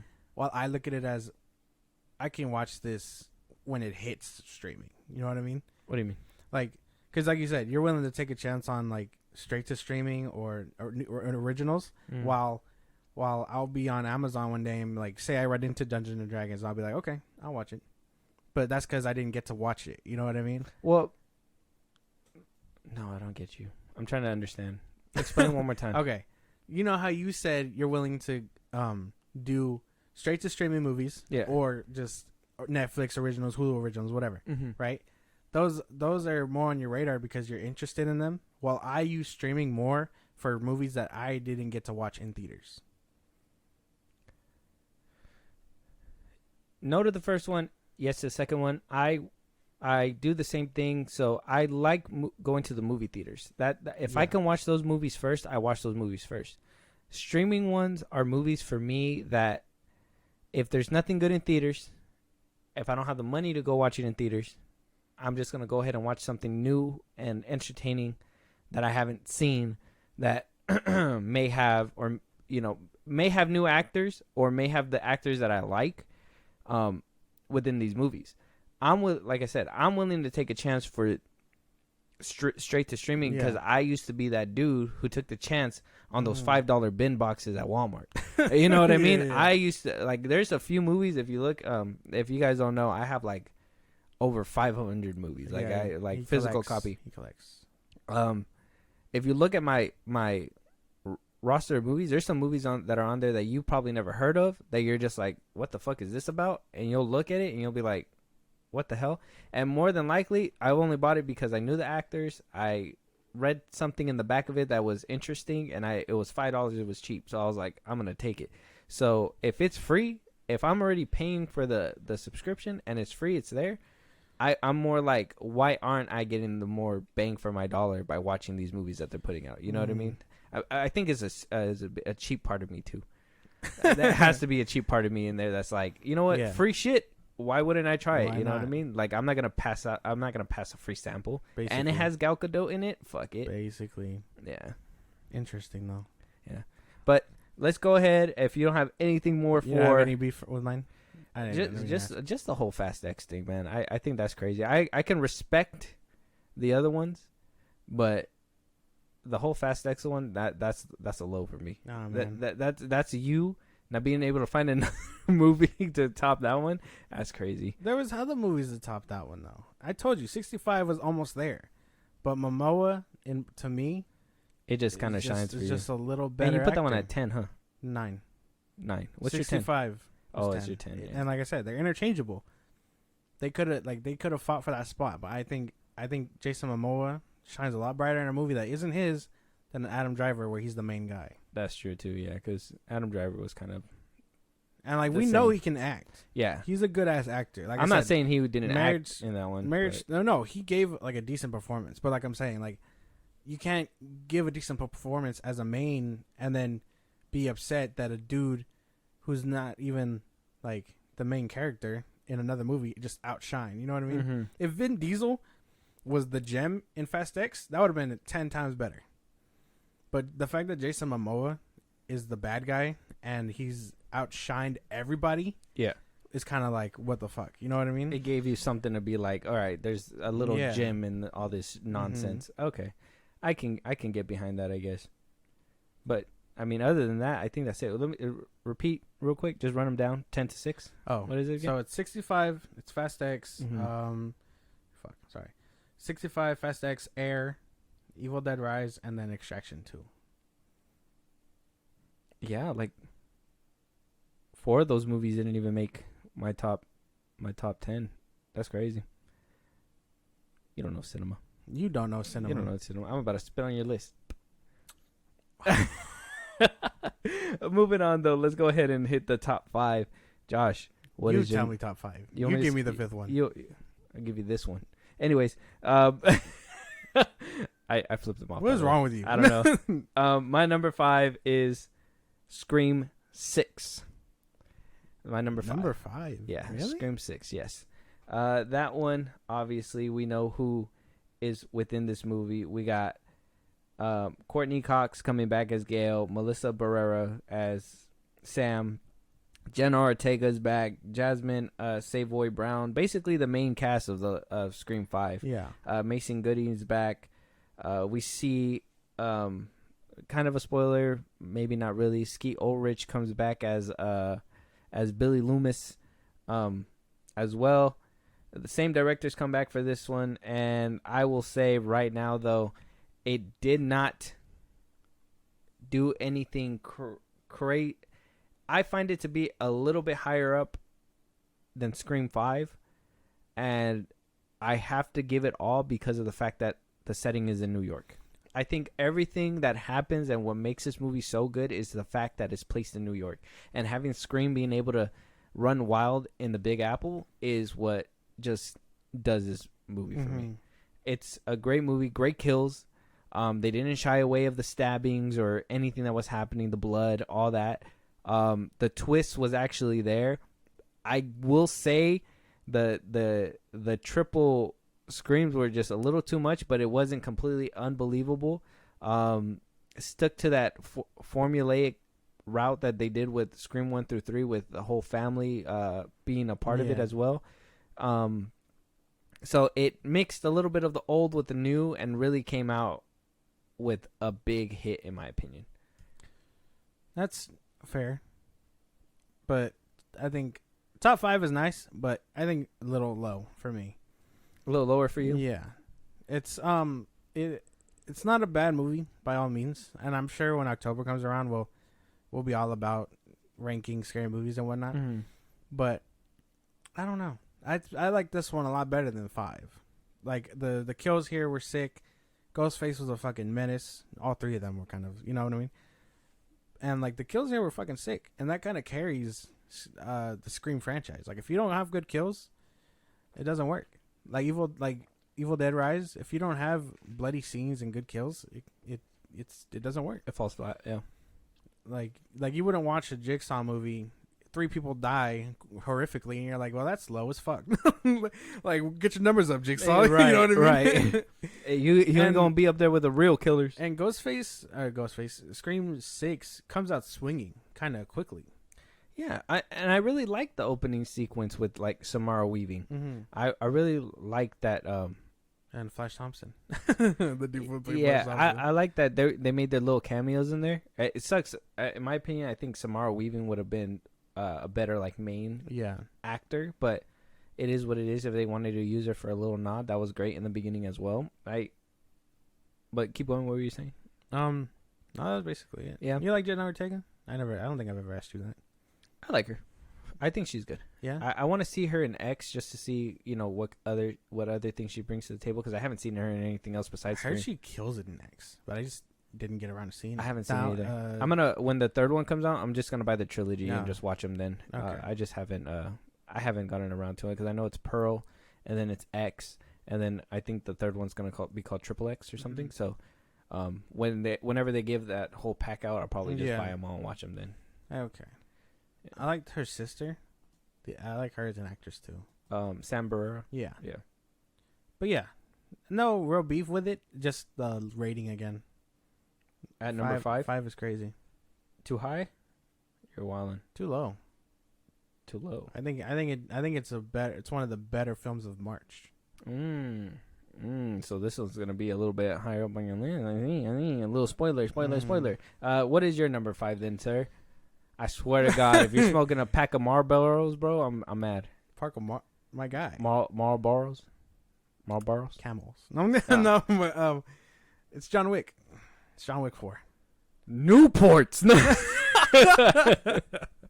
You're like, never mind, straight crack. I don't know. Everything that you said about it, I feel very like opposite about. Like I like Danny Yen. While it is unbelievable, you kind of go to those movies for the unbelievability. I feel. You know what I mean? Like you're just gonna shut your brain off and be like, "This is fucking sick" or whatever the fuck. Like I said, Bill Skarsgård. I like him as an actor. What was that? You just shook your head. Were you gonna say no? I was gonna say no, But I didn't want to throw you off your trail, so go You ahead. know, Bill Skarsgård. I think he's a really good actor. Man, like I hope he's Lex Luthor. I got like he's such a good fucking actor. His scenes with the what's his name were really good. Keanu Reeves, while he is a good actor, he's just I know he's just doing these movies for a check now. I hope I hope this movie is like the last of the series and they just continue their spin-offs, because to bring him back would really do this movie a disservice, I feel. If you guys know how it ends, go ahead, but I'm not going to say it. But I feel like this one as a final chapter really works. It gives you everything you need and more as a final outing, if that makes any sense. Yeah, if they make this one the final one, 100% go with it. Leave it alone. Yeah, man. I would not have put it at 5. Nothing like if they would have done this type of movie in the first one and set the stage and the president with this, that this is what we're going to be expecting, it would have been different. But it seemed like every single movie that he came in, like you said, it seems like he's kind of like just doing it for a check. But every single movie that he would do now, it just would get more and more ridiculous. The first one, he had the fatigue. He would get hurt, whatever, blah, blah, blah. The second one, not so much. Third one, for realsies, no. And then now... For realsies, no. And then and number 4, it's like, he's God level. My boy's missing a finger and he's God level. Yeah? I think that number 3 would have lost me if they didn't have Halle Berry in it with the dogs. Even then, it was kind of losing me because the CGI dogs biting crotches and shit was kind of wonky. But I think that's what that one saved for me. This one, let's be honest, the ending for me really saved it, and I'm hoping that this is going to be the last one. And I could watch these movies, know that it gets a little ridiculous, but know that there's an end. There's an end. So, I'm really sorry. Yeah. No, keep going. I'm really looking forward to what the spinoffs are coming to. Because I'm really looking forward to the Continental. The Continental and the Ballerina. Yeah. I'm really looking forward to those two. I think this franchise should really end with that movie being the last one. And then just pick up somewhere else with a different assassin or whatever. Show us the tracker. Show us Donnie Yen if they have to. But, 5 feels solid for me. Yeah. Because everyone, like I said, everyone else does well and gives a performance and makes me interested, not just the kills, which I know that the movie like this is what you're going for. And while Keanu Reeves, he's a good actor, but here he's just, like I said, he's dull. Every few lines, he's just like, yeah, or whatever. Bang, bang, yeah. You know what I mean? Like, the whole soundboard right there. Yeah. Like, basically. And, but everyone else really carries this movie, I feel. Yeah, because even his friend, the what's his name? I forgot his name off top, but his friend, the one that was helping shelter him in his Japanese hotel, like, he did a good job. I really like them. I like some of the movie. It's just, it's not good enough to be that high. Number 5 is wild for me on your part, and no sir, rebound. Shimazu, something like that. Shimazu? I have his name right here. Hiroyuki Sanada. That's the actor's name. Very good. And as the footnote of this movie, Lance Reddick. I know it's not his last performance. I think he has like somewhere in the game he's gonna be. Yeah, Hellboy. Yeah, that's what we were talking about. Yeah. Seeing him here was really nice. It really was like, wow, you know what I mean? Cemented that he was gone, and sucks that that's how he went out in this one. His character. It was like, wow. Yeah, but like I think when I seen it, I was like, that's just so ironic. That's crazy. And then giving him the send off in the movie was actually really nice too. Like they didn't just like, oh, he's dead. You know what I mean? Small spoiler, but 5 seems fitting though. I wouldn't. I didn't. I know you. I know. No. Moving on to 4 though. Yeah, since number you got 4. Nothing to rebuttal. Yeah, no. I told you everything already. So number 4, my number 4 goes to Super Mario Bros. And I gotta say, man, this is the year of animation. Or I thought it was until that Kraken one sank. Hearing Elemental's good. But that one sank in the box office too. Uh-huh. It'll probably be a streaming movie, and I think it might do good in streaming. I think that movie might do really well in streaming, but it's just a new IP, so it's not really going to do too well. But obviously, Chris Pratt as Mario, Anya Taylor-Joy as Princess Peach. She was in The New Mutants. If you guys never saw that one, because who would blame you? She was also in The Menu as well. So if you guys haven't seen The Menu either, she's in there as well. She's a really great actress. She's in a couple other movies. Mutants. That's what I said. Oh, I like their New Mutants. Nobody's seen that movie. Yeah, but I like her in there. Nobody gives a shit about that movie. Well, no, but like I think she did pretty good. Like if she could come back as Magic, I'd be fine with that. Oh yeah. Jack Black's also in this one. He was in School of Rock, obviously. Charlie Day as Luigi. He was in what is that one called? Fist Fight with Ice Cube. That one was hilarious. It was a Horrible Bosses, right? Horrible Bosses, yeah. Keegan Michael Peele, all kinds of people in this one, and it was a spectacular movie. Very, very straightforward. So much like the game itself. And I also felt like if you didn't play the game, it was very welcoming. It gives you that sense. Yeah, like you can know what it was without knowing what the games were. Mm-hmm. And even if you were living under a rock your whole life, you can look at this stuff and be like, you can look at this stuff and be like, now I really want to play this game. Yeah. Because there was a lot of fun scenes in it that I was like, damn, like I just want to get out of here and just play the game again. That's cool. And just the icing on the cake, obviously. Who can top that song? Peaches, peaches, peaches, peaches, peaches. Come on now. Shit's fire. I was going to say Tenacious D. Jack Black can sing. We know. Yeah. I guess that's fair. I will say that one didn't make my list. But it's good. I'm not discrediting it at all. Did you ever get around to finishing it? I know you started it. Yeah. I've seen it. I watched it illegally. Because I didn't want to borrow your DVD. But, okay. But it was pretty good. I'm not knocking it or nothing. Top 5 is fitting. 4 really makes me wonder what your top 3 are, because if they beat out Mario, then I'm really curious. Yeah. But yeah, I would say that's a solid pick. That's pretty good. Yeah. Animation is really kicking off this year. I know we have our own opinions about TMNT, the one that's coming out. Yeah. August. It's gonna go up against Blue Beetle. Yeah. Blue Beetle's not winning. But TMNT might get it. Yeah, like I know, like the animation still throws me off there, but like I'd be down to go see it. Okay. Animation is really making a good comeback, though. Yeah, honestly, I think a lot of people are starting to get down with animation. Yeah, I think that's why we're seeing a lot more like adult animated shows. Like Across the Spider-Verse, Set the Precedent. I feel like I said that wrong. No. And then no. What? No. What do you mean no? They did not set the precedent. You want to know who did? Pixar, DreamWorks, and Blue Sky. Now, RIP, they're no longer in business. Well, as of recent years, hot take? Blue Sky. Blue Sky. Blue Sky? They did Ice Age. Everybody's been remodeling it after Ice Age. Well, yeah. Ice Age, however movies they spanned out before Blue Sky died. 5. It's fine. Yeah, you would know that. No, but like I'm not knocking them, but as of recent years, what's gotten people in the seats? Across the Spider-Verse, Puss in Boots. I know we didn't see that in theaters, but Puss in Boots, the Last Wish, Across the Spider-Verse just now. Mario got you in the chair. Like it's coming back because of Spider-Verse. I feel no. Mm-hmm. Animation has been doing wonders, and you know what? I fucked up because I'm gonna give it where credit is due. It's Illumination. They're running the game.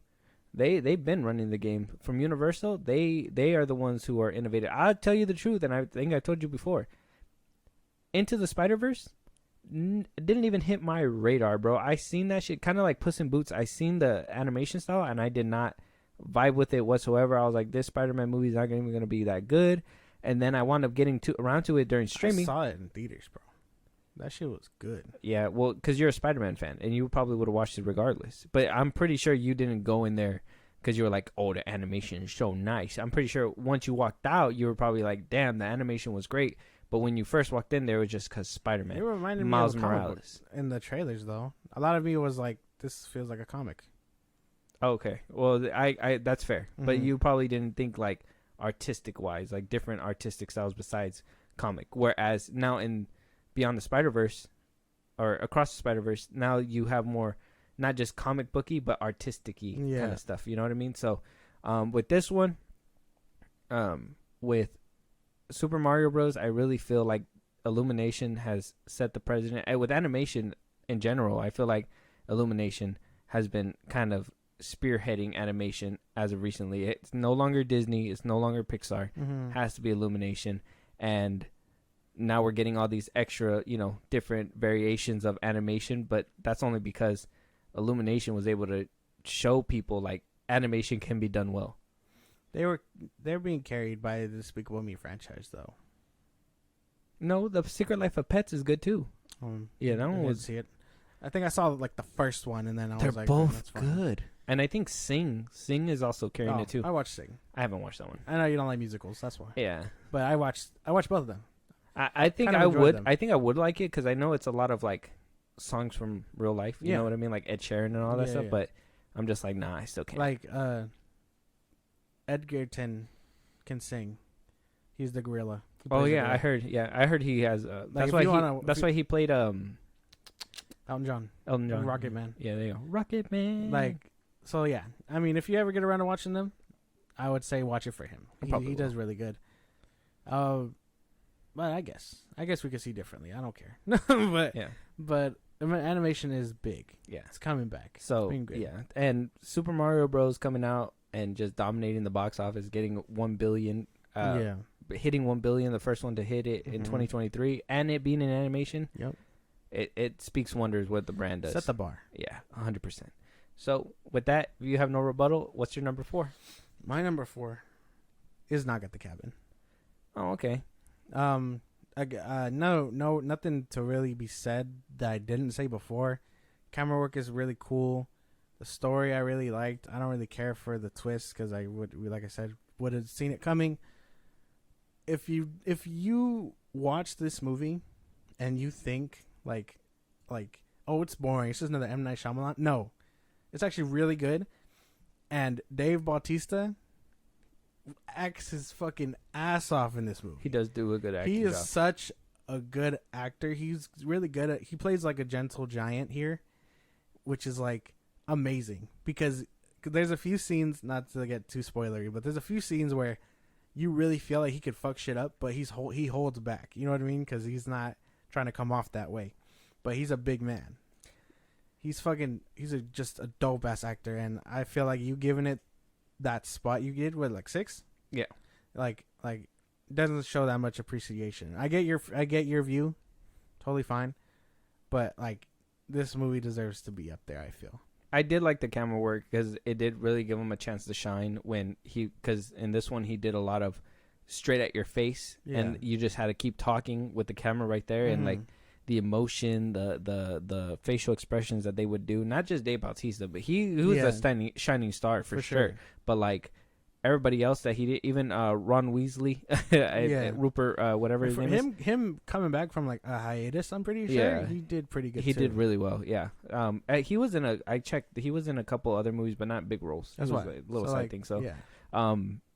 I will respect where you put it, but I still think we got the meal without the shake, and we should have gotten the shake for sure. Shaky booty. No, Yeah. but yeah, no. I really liked it. I also liked the dynamic of the couple, the two dads, Mm-hmm. The daughter too. and the real playing on belief and what you believe in. You know what I mean? The whole aspect they play on there. And then the ending. The ending really made me cry. I was like, that's actually really sad. What happens? That's Yeah. to give spoilers, but and then the ending, the actual like where the story goes. I don't mind it. Like I said, I don't care for the shake, but yeah, number 4. That's where I put this one at. Okay. I no arguments or rebuttals with that one, but I will say we missed out on the shake. We should have got the shake for sure. But we're hitting our top 3. Now we're hitting this territory where I will punch you if you say the wrong words. You better If say the fucking wrong- not. No. I will tell you, you already got one wrong. So you got 2 more tries, buddy. 2 more. 2 more tries. Yeah. So with my number 3, I'm giving it, respectfully so, to Creed 3. Okay. Yeah. Okay. All right. I dead ass wasn't expecting that one to make your list. I had to be real. Okay. But cool. All right. Okay. Yeah. 3. Okay. Yeah. Creed 3. Michael B. Jordan's Mhm. first directorial debut. He did really good. Michael B. Jordan coming back as Adonis Creed. We seen him as Killmonger in Black Panther. He came out in a Tom Clancy movie on Amazon recently. Tessa Thompson is also in here. She was also in the MCU as the Valkyrie. In Ragnarok. Jonathan Majors, the menace himself, and though I was hesitant to put him on this list, I wanted to at least give credit where the credit is due and say that he acted his ass off in this movie, and he did a fantastic job. So did Michael B. Jordan. The weight in this movie was amazing, and me coming into this movie, not seeing the first 2, the emotional weight that it carried, and then after seeing the first 2 and rewatching Creed 3, just it hits home so hard. It's a different take on a boxing film altogether. I didn't think that we could have added these extra layers. I think the last time we seen a little bit of something getting close to that was Southpaw with Jake Gyllenhaal. So seeing that Michael B. Jordan was still able to tell this compelling story and not use Sylvester Stallone as a crutch. You know what I mean? Because I did see those first 2, and watching them, it did seem like they were kind of using him as a crutch. So seeing them walk on their own, not having Sylvester Stallone in this one, and like I said, Jonathan Majors, I've seen him in Lovecraft Country. I've seen him in Ant-Man. He's a standout star regardless of whatever's happening to him in the real world, but this movie deserves where it needs to be, and I would say number 3 is where it's at. Okay, that's fair. I don't really have notes. That's interesting. No, but you agree with the points? Yeah, at least? yeah. Nothing to rebuttal, nothing at all? You don't think it should have been a little bit up the scale, 2 more points higher, 1 more point higher? No? Not. I think it could have been higher, but top 3 is a solid choice. I understand top 3 is hard. Yeah, 2 movies got to bump it out. It's fine. Like I said, you got to literally nitpick at that point. Like I said, I thought I wasn't gonna make your list. Like I was like, he's totally gonna skip out on this movie, and I'm gonna have to hit him. But like the fact that it's there is like, okay, he appreciated it for what it was, which is really nice. Because like I said, I would have been really upset if it didn't make your list. Oh, okay, yeah, no, but it was good. It was a good put on. Thank you so much. Because I watched the second one in theaters, and I was like, I'm gonna drag you to this one. Yeah, like it was good. It was really good. And hearing the punches in the theaters too, because we watched it on the premium screen, the IMAX. Hearing the punches, the boom, boom, boom, boom, boom. I was like, God damn, those punches gotta fucking hurt. Oh, dude, you already got me talking about it a little bit more. That scene where he punches him in the gut and the water falls off his back. Jesus Christ, bro, that shit was crazy. All right, keep going. Really good stuff. What's your number 3? My number 3 is Scream 6. Okay, you put it up higher. I get all right. That was my big thing though, because I was like yours seems kind of low, which is fine. Top 5. Again, movies got to start trickling where they got to go, right? Yeah, they're starting to. They got to fall in line at one point. But I really like this one. Jenna Ortega does her thing. Like I said, I like the sister. Everyone here kind of does their thing. The kills carry it for me heavily, because even though I'm not a big like horror fan, when I see a good kill, I'm ready to give it its flowers. You know what I mean? Yeah. I really feel like this one really does it. It makes Ghostface brutal, which I loved. It was kind of refreshing seeing it in the 5th one, and in the 5th one they were like people behind the scenes must have been like, they liked it that much. Let's take it out the park here, like the whole scene with the ladder, fucking right? Like really good stuff. Everyone here really does their thing.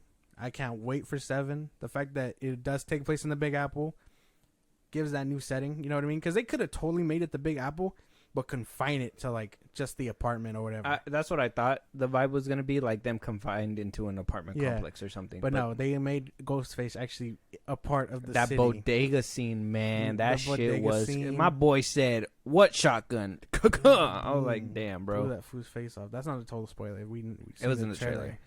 But like it was raw, and you're like, it really made you feel it because you've never seen that shit before. Like Ghostface with a gun, that shit is wild. So yeah, top 3, number 3. Okay. I think it deserves it to be there. See, and I will not get mad that you put it that high because I respect, like I said, horror. I respect horror, and anybody who puts horror up there, I'll give it to them. But I gotta say, sometimes some movies gotta beat it out. But this one obviously fell in line for you, and that's fine with me. I respect the top 3 spot. Yeah. My number 2, probably another, rightfully so, or kind of weird. Maybe my brain just wanted it to match OCD or whatever. But Extraction 2 as my second spot. This one really upped the ante for me. Still gave us that realism that we got from the first one, and cranked it up to 10 with the second one.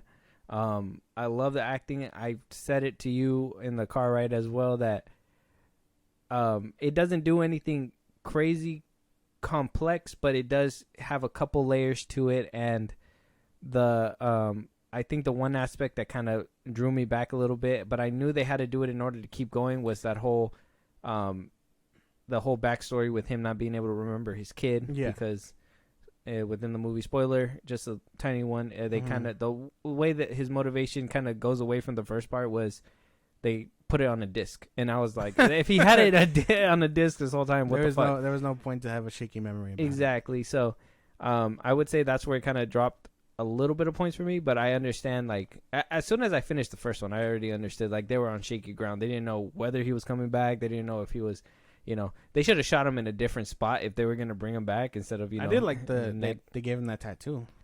I like it too, and then I like too that they actually took the time to rehabilitate him as well. Yeah, like show that he's not indestructible. He needs time and he needs to recover. So great movie overall. Like I said, I like that they. Sorry, I didn't even say the actors or anything, but obviously we said Chris Hemsworth as Thor. Tyler Rake. He was Thor. Her name is insane. Gul Shifete Farhani. She played Nick Khan. She came back as his handler, and I like that they played on Adam Bass's Yas Khan's and her relationship as brother and sister. That was really good. Sam Hargrave obviously came back to direct. He had a blink and you miss it cameo in this one as well. I don't know. You seen him? I think I picked it out. Did you pick him out? He has like a beard on or whatever. He always rocks that beard. But really loved it. It was good, and they kept it kind of they took what we didn't like from the first one and removed it and made it better on the second one. You got that bright colors, right? We didn't get that piss screen anymore. Annoying ass. We got an actual colorful city. It didn't feel like it was Mr. American coming to save an Indian boy, you know what I mean, anymore.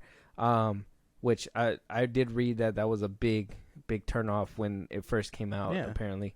Not apparently, obviously. I mean, it makes sense. Sorry to throw you off, but like that's just internal affairs. You know what I mean? Like, I get that. I was like, it's too political for people. I guess for me at the time, I was just like, oh, it's an action flick. I didn't really think how it would have. Yeah, it would have been a lot to very touchy, very touchy. Like, why is an American interfering where he's not supposed to? Whatever. So, but yeah, they really upped the ante. And seeing Chris Hemsworth fucking take down a helicopter with a minigun, that has to highlight somebody's fucking day someday. You know what I mean? Like, somebody watching it, they're just gonna be happy watching that shit. But I highly recommend watching this movie. If you guys seen the first one, highly recommend watching the second one.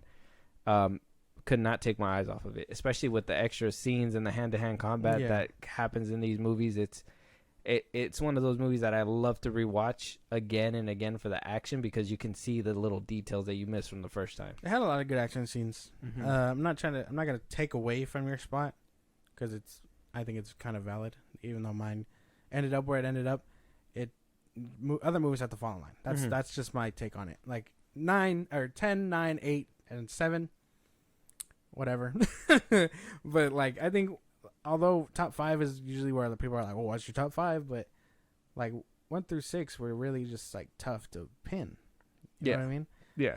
And although mine ended up there, I can admit like it had some cool stuff. Like the scene where his arm's on fire and he's like delivering that 2-piece, 4-piece, Yeah. 6-piece. I Yeah, think in the like, jail yard. Damn. yeah, like that whole sequence went sick. Yeah. So like I'm it was really good. I'm not knocking your choice for that. I will say there was one scene where I was like, WTF. It was the train scene, and it was the same thing where like the helicopter shooting at him.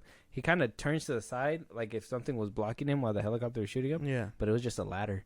Yeah. And the bullets didn't even hit him. Mm-hmm.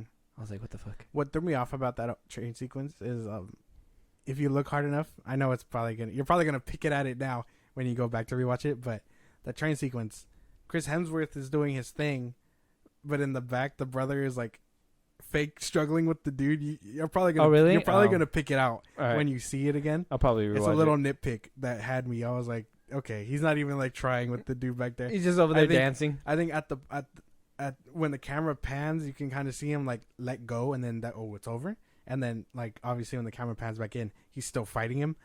But like it's a little nitpick for me. I was like, okay, he's not even trying back there. You know, my boy's watching the extras and not the main action. God damn it! Well, it's no wonder it's so high up on your list. Well, it's hard to like notice that. You know what I mean? Like there's a lot of I know people will shit on it, but you know the Last Jedi scene. It usually takes me a second viewing to catch it. That's why with the Last Jedi scene, you know how they were like, oh, they didn't choreograph it right or whatever, or even like. I think in the prison scene, I noticed a few times where they're not like really fighting. You know, and you just pick it out because you're getting distracted. But at the same time, you've seen it enough to where you're like, what's going on in the back? Yeah, and you can kind of see it. Yeah, it usually takes me a second. Yeah, time. But I noticed that with the train scene, and that was like my only time. And I was like, okay, he's not even trying back here. Yeah, it's all right. It's okay. He's not getting paid the big bucks to fight. I guess he's not in front and center. He's good. He's good what he's doing back there. Yeah. But what is your number 2, my man? Creed 3. Okay, higher than mine. Just one more. Yeah, I really like this one. Again, I had the pleasure of seeing the second one in theaters. The first one, no, but I really liked.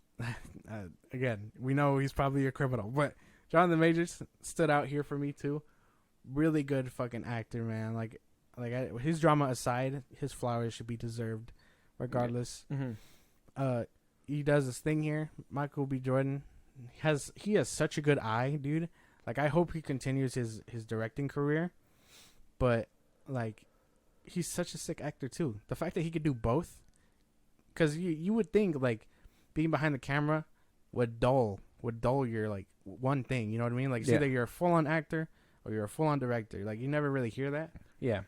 And usually it suffers. You suffer because you're not sure where to focus, but he gave it his all here. Yeah. He was able to put in the anime stuff that he wanted. He delivered a good story. Jonathan Majors and him had really good chemistry. I liked where Tessa Thompson's character went, right? Like this whole movie was just really fucking good. And you brought up Southpaw, another great boxing movie, but like this one, as part of the Creed franchise and like I know a little spin-off from the Rocky franchise, it really sets the tone of where boxing movies can go. Like it's just as groundbreaking as Southpaw.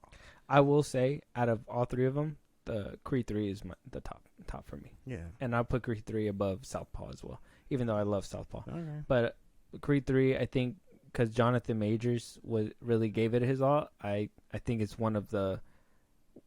Like I said, the first two just felt like they were being crutched too hard. Like, they were leaning too hard on Stallone. I think the first one was... First one for sure. The second one, it felt like it was like a... All right, let go now. And they were like, not yet, you know? And it was... Bitch, I said let go. Yeah. And so in the third one, finally letting it go and letting Michael B. Jordan just take it where he wants to take it. And knowing where it might go now with his daughter and everything like that. Like, it just gets me hyped. That movie well-deserved the second spot. For sure. I had to put it in third. That's fine. That's fine. But yeah, really good movie. Like go check out the three. The first and second one, but 3 is definitely where it's at. And I told you, like, the second one, like, to me, I don't think it felt Rocky was a crush. I felt like he was just there. You know what I mean? Mm. Sure, towards the end, he has a part to play to motivate Creed. Mm-hmm. But to me, I like the dynamic of the Russian and Creed, and then what that meant for his father and stuff. Yeah. And even then, like just as good as the fight scene was, the boxing match was between, Jonathan Majors and Michael B. Jordan had the same effect in Creed 2 with the Russian and Michael B. Jordan. Sorry, I don't know the Russian's name. I'm sorry. But like both of those the boxing matches were sick. You know what I mean? Like they both had weight to them, and you know it was really sick. Mm-hmm. What put the cherry on top for Creed 3 though was just Michael B. Jordan's touch as a director. Yeah, that like, little extra anime touch really helped. I feel it really like I know you don't watch anime, yeah, and a lot of the references probably went over your head, but like even as a casual fan, I feel like you can appreciate it. You know what I mean? Well, he picked the right ones to adapt. I think the only one that I remember I was just like, that was a little too far, and it was kind of stupid. Was the double punch, the one where he's punching him and he's punching, and I get it. It's because they know each other so well that they're gonna hit each other in the same spots or whatever. But I just thought that was just a tad too far. They had me, and then but it wasn't too far to the point where they completely lost me. I was still able to come back. I think that was just the one where they could have completely cut. I liked how it kept going back. I'm sorry, we're like dipping into spoiler territory, but we already did a review on this, so who cares? But like the dynamic. If you guys want to listen to that one, go check it out. Yeah, the dynamic between like where him and Jonathan Majors and Michael B. Jordan's characters would like flashback to when they were young and then show them still boxing in real life. That whole sequence was sick. It was so fucking cool. This movie deserves its flowers all the way. Yeah, 100%. It did something special. It did something special. But number one. So here we go. Drum roll, please. My number one is The Flash. No word. I'm out. I'm done. I'm kidding. I'm just joking. It's Ant-Man 3. Okay. What, you don't think Jonathan Majors could carry a movie? No. Not entirely. Okay, no. Not enough to make it number one. Nothing could have saved that movie. But for realsy this time, my number one movie, I have to give it to it. We watched it twice in the theaters, Across the Spider-Verse. That's my number one also. Yeah? Yep. Okay, so we can just gush over this movie now. Okay, all right. Hey, put it away, man. No. Put it away. No. It stays out. So every time we bring it to the conversation. This one, and like we were talking about it with Mario Bros, but animation has just taken off. I think animation is starting to be respected a little bit more. Yeah. As obviously we're dudes, we're boys, girls as well. When they're kids, they watch cartoons. Once you grow up a little bit more, cartoons kind of come obsolete, and you just want to see everything in live action. But I think that there's some things that you can tell in animation that you can't tell in live action. And that's a good multiverse story. Yeah. Like, you were able to get all these different Spider-Man, different styles, different feels in this one movie, while Marvel's been trying to do this for 3 different films. Yeah. And they're going to take another stab at it with Deadpool 3. Yeah. That we just seen The Flash try to take a stab at it, which... Granted, I feel like The Flash did that multiverse thing a little bit better. Even though we find the Reeves thing to be disrespectful, and even though that's the Nick Cage cameo is kind of cringe a little bit, you can't deny it's a little cool that you can tell that these are all its own separate worlds. You know what I mean? So with this one, you obviously off the back, animation helps it be more distinguishable. You're able to tell... not have those little nitpick moments where certain things aren't happening because everything's animated to a T. It's just great, and I know a lot of people say like it can't be the best because it's a cliffhanger ending, but honestly, the way that they were able to wrap up at least Gwen's story and start off anew and kind of leave you at that cliffhanger where it left you, and I don't want to spoil it because it's a big twist. Yeah, and I think everybody deserves to watch this movie on its own, and I think we did a review on it, right? Yes. If you guys really want to spoil for you guys, go check out the review. We have a review for it, but at the end of the day, this movie just did the multiverse story correctly, and it did it 100% right, and it was all thanks to animation. And for the first half of January, this one's gonna be number one. I don't know where it will land by the end of the year, but as for now, this one has to be the one that's spearheading 2023 for sure. The rest of the year is still gonna go on, but this one really, we watched it twice. This shit is memorable for sure. Like what the animation does, so good. The soundtrack even better. Each scene was just heavy handed. You know what I mean? Like Hobie has his own style. Gwen had her own style. Miles, our Miles had his own style. Like there was a lot of things going on where you were just like, damn, that is really cool. And even the cameos, you know what I mean? Like sure, cameos can be a footnote. When you do it as bad as The Flash, they're not a footnote. But like this movie did it correctly. She gave us a lot of stuff you weren't even expecting. Even if you're an obscure Spider-Man fan, like not obscure, but if you're a huge Spider-Man fan, you're gonna point out something immediately. Yeah. And even if you're not a huge Spider-Man fan, and you're just like, I'm gonna just go watch a Spider-Man movie. I think along the lines, you're still gonna see something and be like, oh, that's fucking cool. Yeah. Childish Gambino, like you know what I mean, like that would really tie in someone. And this movie just does what it does what Into the Spider-Verse does, but 10 times better. And John, just for you, if you end up hearing this, you're dead wrong for thinking it needs a finisher, for sure. Because that's what he said. He said it's not complete, so he can't give it a rating. That's bullshit. It's not like Fast X, where Fast X, you need that part 2 to be like, what the fuck? You know what I mean?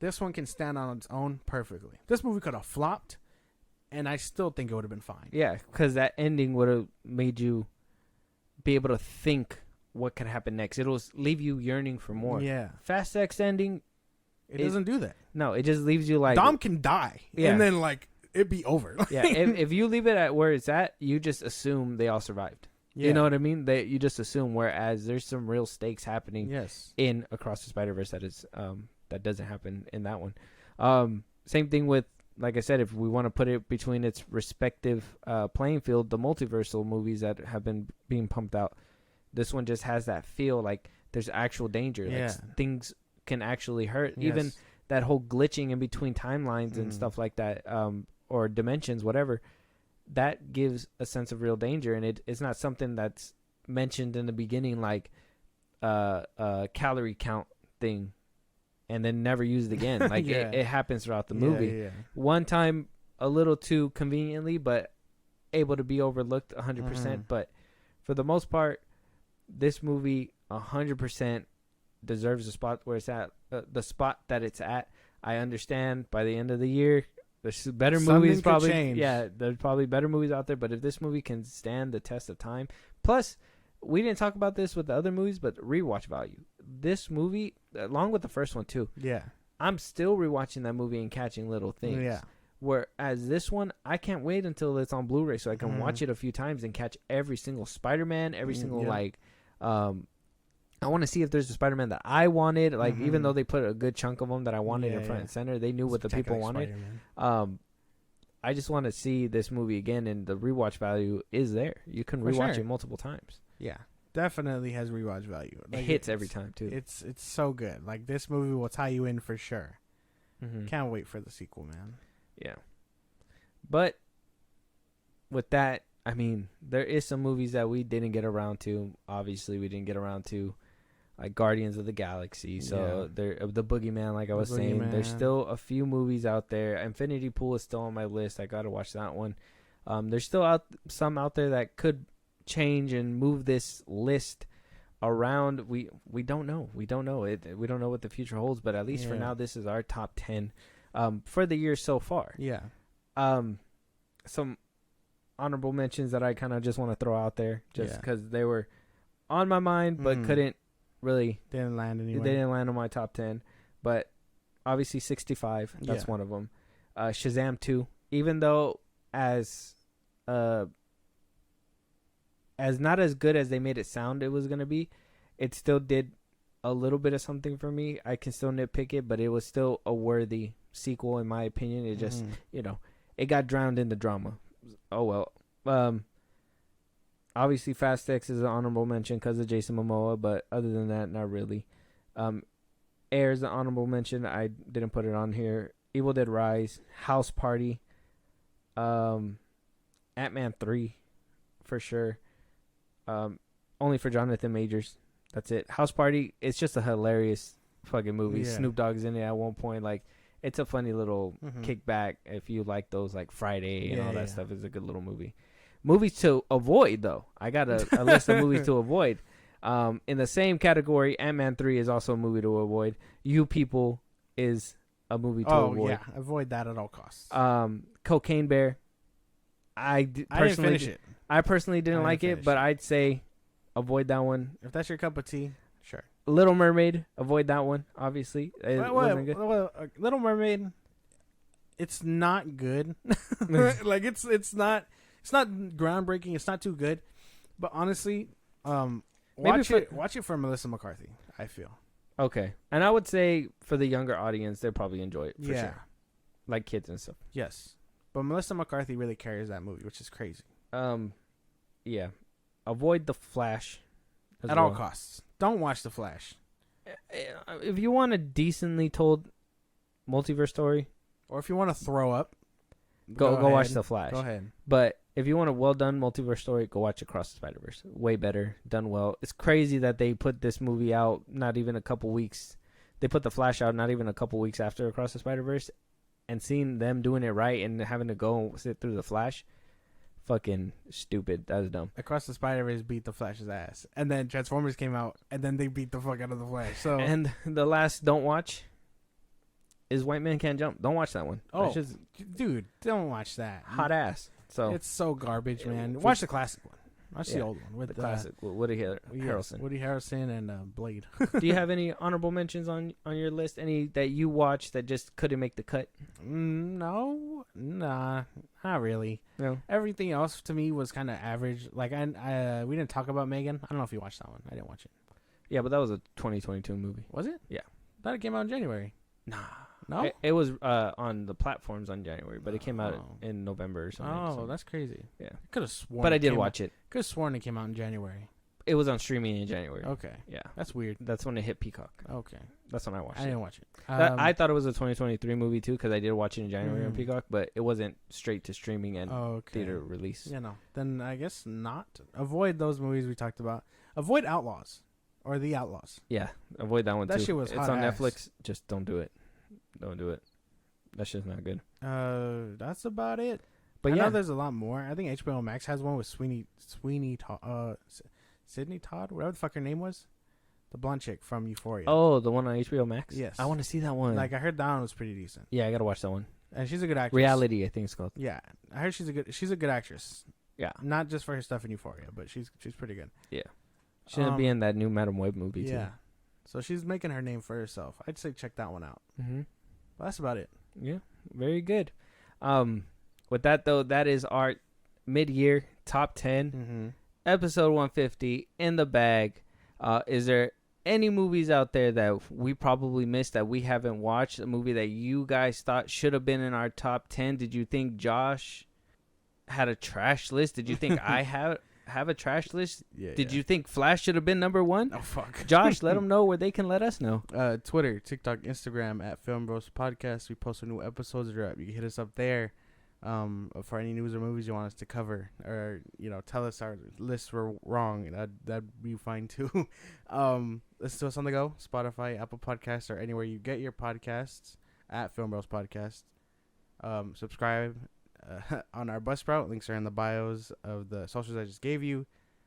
Really appreciate it. You get shout outs, special perks, the works. And when it's all said and done, subscribe to our YouTube at FilmBros Podcast. Yeah, and we will talk to you guys on the next one. Talk to you guys later.